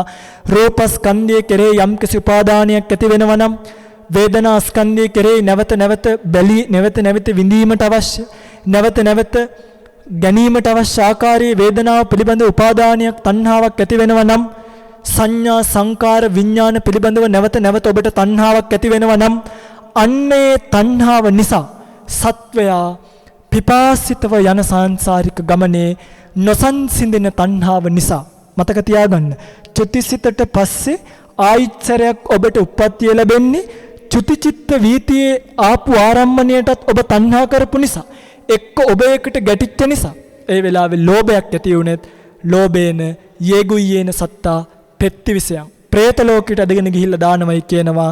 ද්වේෂයෙන් මියදුනොත් අපායට අදගෙන ගිහිල්ලා දානවයි කියනවා. මෝහෙන් මියදුනොත් තිරසන් ලෝකයට අදගෙන ගිහිල්ලා බොහෝසෙන් සත්වයව දානවා කියලා සිහිපත් කළා. දැන් චුතිචිත්ත වීතියේදී චුති චිත්ත වීතියට ආරම්භණය වෙන අරමුණ ඔබට ඇලීමකුත් නැතුව ගැටීමකුත් නැතුව භවංග චලන භවංග උපච්ඡේද අපි හිතමුකෝ චක්කුද්්වාරික චිත්ත වීතියක් යන්නේ කියලා. ඔය පිංගුතුල දැන් මේවා දන්නවා. පංචද්වාරා වජ්ජන චක්කු විඥාන සම්පටිච්ඡන සම්තීරණ වොත්තපන කියන හිත එනකොට සත්වයක් පුද්ගලයෙක් නැති අනිත්‍ය දුක්ඛ අනාත්ම ධර්මතාවයන්ගෙන් යුක්ත ආස්වාදයක් ඇතත් ආදීනවම වැඩි කියලා ඔබේ හිත නිස්සරණේ පිහිටියොත් ඒ ජවන් චිත්තයන් ඒ ඊතුරු ජවන් පහ මගේ පින්වත්නි ඇලීමකුත් නැති ගැටීමකුත් නැති ක්‍රියාසිත විතරක් බවට පත්වීමේ අවකාශය තියෙනවා. අන්න එතනට ඔබ ඔබේ හිතපත් කරගත්තොත් ඔබට මේ බුදුරජාණන් වහන්සේගේ ශාසනය ප්‍රතිඵල ලැබපු ශ්‍රාවකයෙක් බවට පත් වෙන්න පුළුවන්. පින්වත්නි මේ සංසාරي හරි භයානකයි. ඔබට සමහරක් විට මේ සංසාරේ යනකොට පාරමී පුරන්න හිතෙයි. අනේ තවත් බුදු කෙනෙක් දකින්න ඕන නම් කියලා හිතෙයි. අනේ අපිටත් බුදු වෙන්න තියෙනවා නම් කියලා හිතෙයි. සාදු සාදු. එහෙම චිත්තයක් තියෙනවා නම් සාදු සාදු. නමුත් ඒ කම්මැලිකම නිසා නම් ඔබ මේ සංසාරයේ පස්සට දාන්නේ.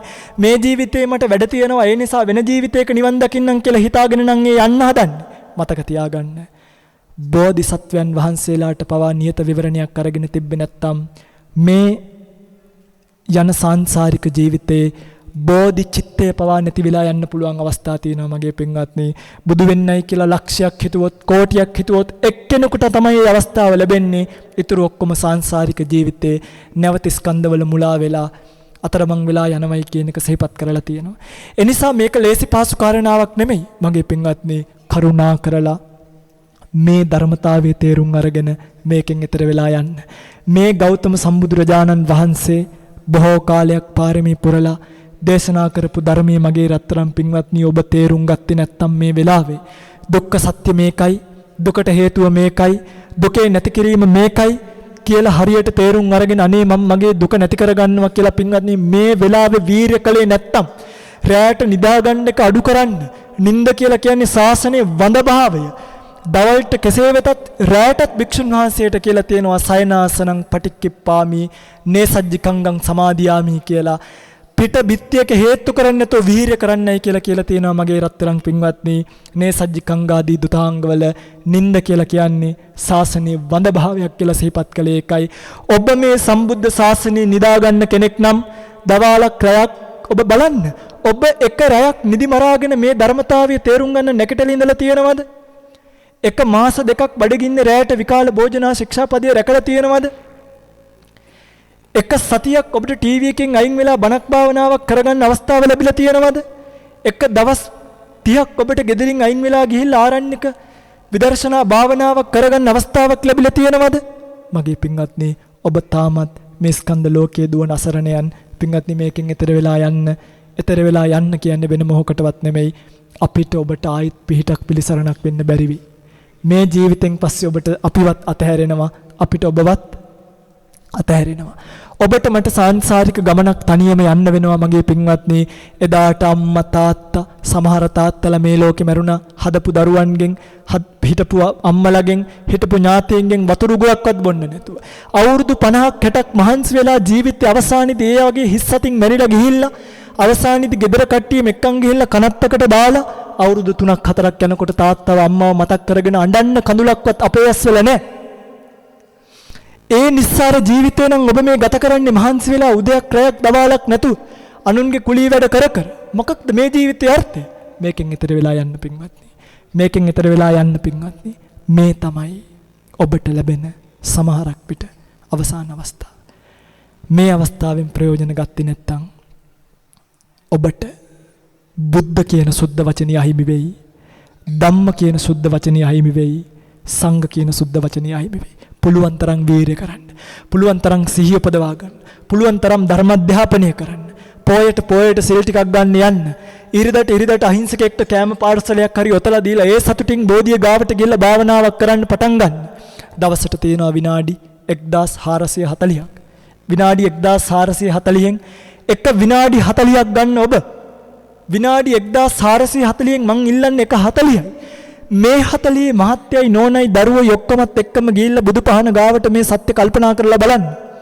එදාට ඔබට තේරෙයි ජීවිතේ දුක කියන්නේ මේකයි. දුකෙන් ඈතර වීම කියන්නේ මේකයි. මේ දුකට නැවත නැවත හේතුව තණ්හාවයි කියලා. පින්වත්නි මේකෙදි අපි කතා කළ යුතු තවත් එක තැනක් තියෙනවා. ඒ තමයි මාර්ග සත්‍ය කියන එක. මාර්ග සත්‍ය පිළිබඳව නම් මොහොතින් දවසින් දෙකෙන් කතා කරන්න පුළුවන් කමක් නැහැ. යන්න කර්මස්ථානාචාර්යයන් වහන්සේ නමක් ළඟට ගිහිල්ලා ස්වාමීනි මේ ස්කන්ධ සහිත ලෝකයේ දුකක් නැවත නැවත ජරාවටපත් වෙන ශරීරයක් පෝෂණය කිරීම දුකක් මට මේ අසත්පුරුෂාව පෝෂණය කිරීමෙන් පළක් නැහැ ස්වාමීනි. නිස්සාර ප්‍රතිපදාවක් ස්වාමීනි. මම මේ මිරිඟුවක් පස්සේ යන්නේ ස්වාමීනි. ස්වාමීනි මේක වයසට යනවා ස්වාමීනි. ස්වාමීනි මේක දිරදිරා යනවා ස්වාමීනි. ලෙඩ වෙලා යනවා ස්වාමීනි. අවසානයේදී මරණයටපත් වෙනවා ස්වාමීනි. මට මේකෙන් ඈතර වෙන්න මාර්ගයක් කියන්න. ඔබ භික්ෂුවගෙන් බලාපොරොත්තු විය යුත්තේ ඒකයි. එහෙම නැතු ඔබේ දරුවා රැයට හීනෙන් අඬනකොට පිරිත් නූලක් ගෙට ගහ ගන්න. ගෙදරට යනකොට වෙලාවක් ගන්න. දරුවගේ නම තියාගන්න අකුරක් ගන්න. ඒකට නෙමෙයි පන්සල භික්ෂුව. භික්ෂුව ගාවට ගිහිල්ලා දුක්ඛ සත්‍ය පිළිබඳව අහන්න. සමුදය සත්‍ය පිළිබඳව අහන්න. ඔබ තමයි මේ භික්ෂු ශාසනය යම් තරමක් හෝ පරිහානියට පත් කළා නම් පත් කළේ.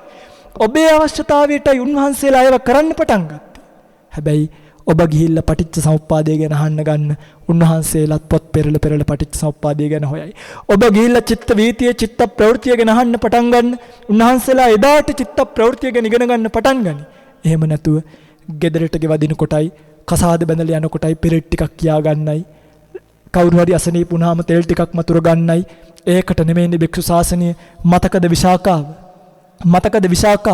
විශාකාව දන් දෙනවා ඉවරයක් නැතිම තැන බුදුරජාණන් වහන්සේ ඇහුවා ඇයි විශාකාවනි දන් දෙන්නේ? ඇයි විශාකාවනි මේ ආගන්තුක දාන, ගමික දාන, ගිලාන දාන නිතර දන් දෙන්නේ? ස්වාමීනි මම මේ දෙන දන් වලින් බලාපොරොත්තු වෙන්නේ එක දෙයයි ස්වාමීනි. මේ මගේ ගමට ඇවිල්ලා කවුරු හරි භික්ෂුන් වහන්සේ නමක් රහත් වුණොත් ඒ කිසිදු භික්ෂුවක් මගේ දානශාලාවෙන් දානිනන්න වළඳා යන්නේ නැහැ.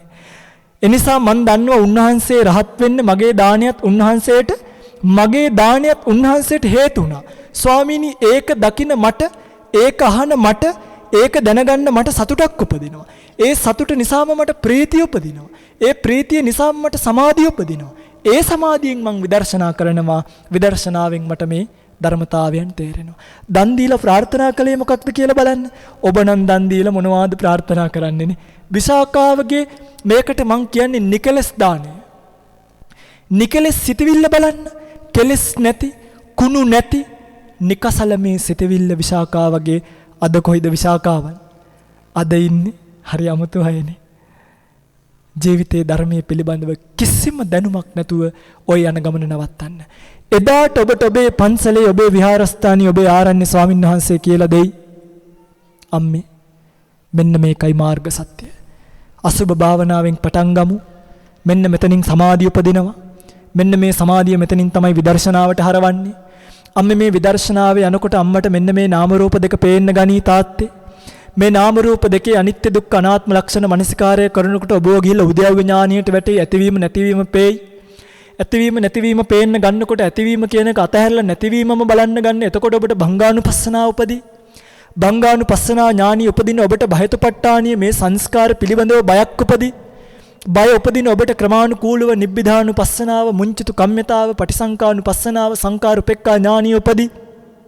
සංකාරුපෙක්ඛා ඥානියට නැවත නැවත සමවැදීම තුල සෝතාපන්න මග, සෝතාපන්න ඵල, සකදාගාමි මග, සකදාගාමි ඵල, අනාගාමි මග, අනාගාමි ඵල, අරිහත් මාර්ග, අරිහත් ඵල කියන චිත්ත වීතීන් උපදී. පින්වත්නි, එදාට ඔබේ සංසාර ජීවිතය කෙලවර වෙනවා මිසක්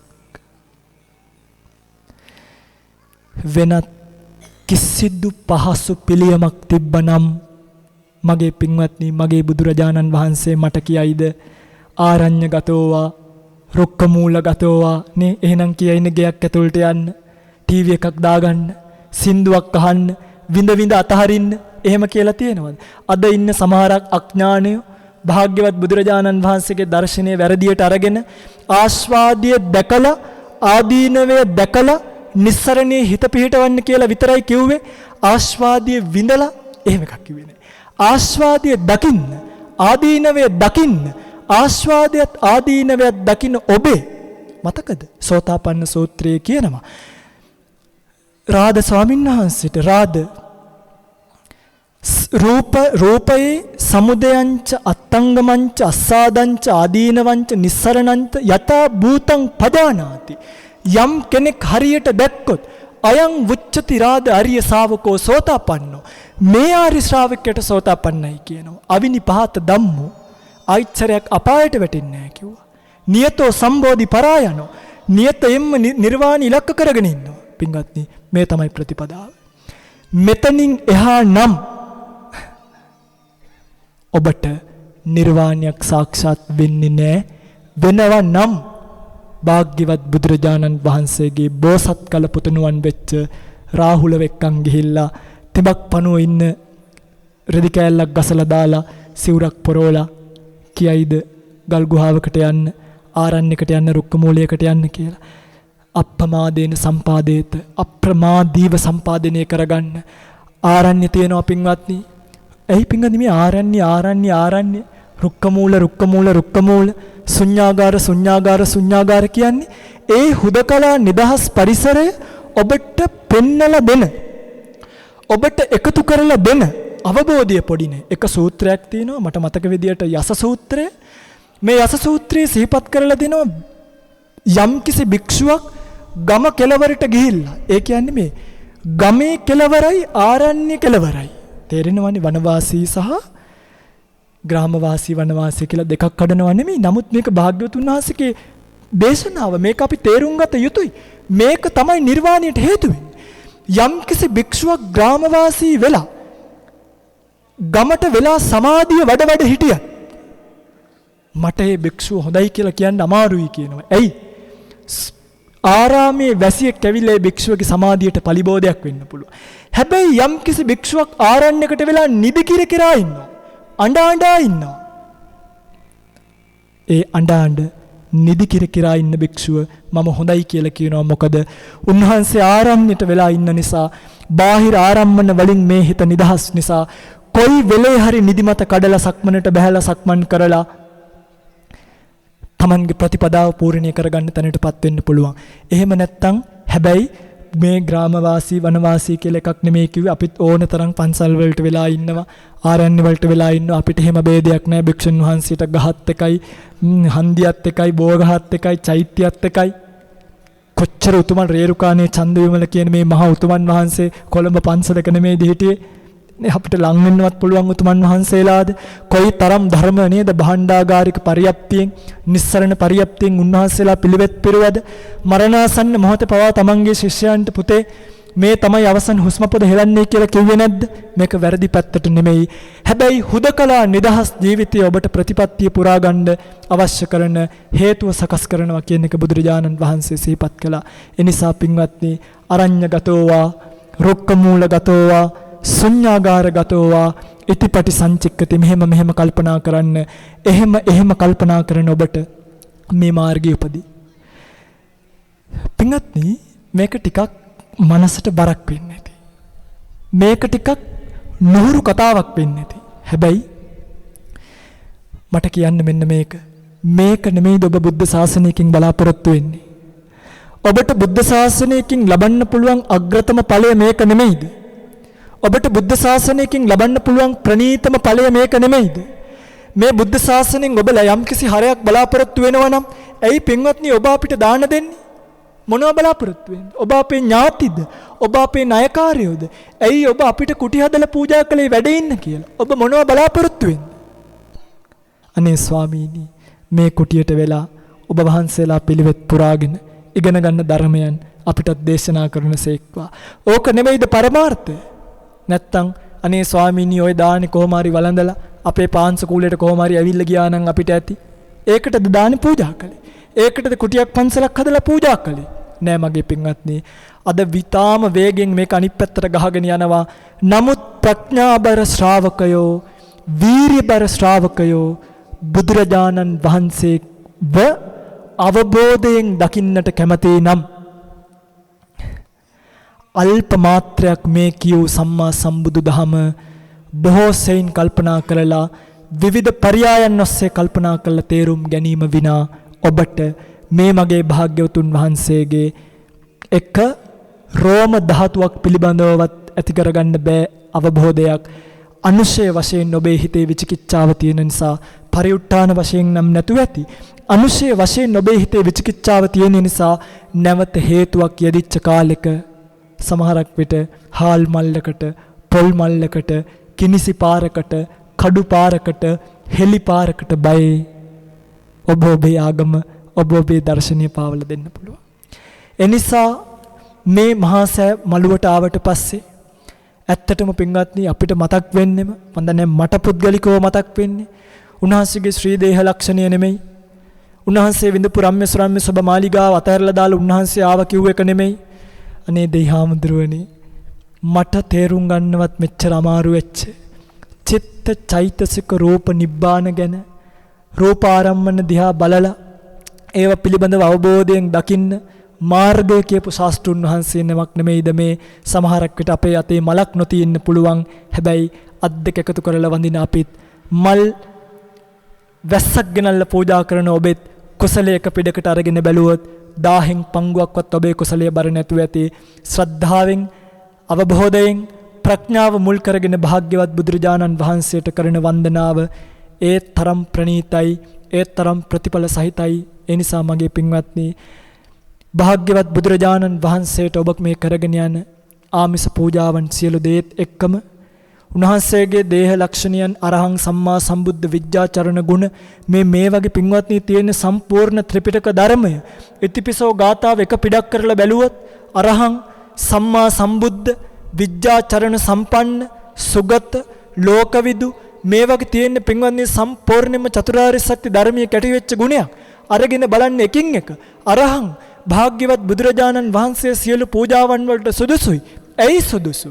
හිතේ නැගෙන 1500කට ආසන්න කෙලස් ප්‍රමාණයක් දුරු කරපු సంతානියක් තියෙන නිසා ඕනම ශ්‍රාවකෙක් පූජා කරන පූජාවක් පිළිගන්න මගේ භාග්‍යවතුන් වහන්සේ සුදුසු නැද්ද? වාසනා සහිතව ක්ලේශ ප්‍රහාණය කරපු නිසා ඒ පූජාවන් පිළිගන්න මගේ භාග්‍යවතුන් වහන්සේ සුදුසුයි මිසක් රම්‍ය සුරම්‍ය සුබ මාලිගාවන් අතහැරලා දාපු නිසා උන්වහන්සේට අරහං කිව්වේ නෑ. මතකද? උන්වහන්සේ මේ ධර්මයේ තේරුම් ගත්තට පස්සේ උන්වහන්සේට අරහං කිව්වේ. සුමේද බෝසත් කාලේ ජීවිතය පරිත්‍යාග කළා කියලා උන්වහන්සේට අරහං කිව්වේ නෑ.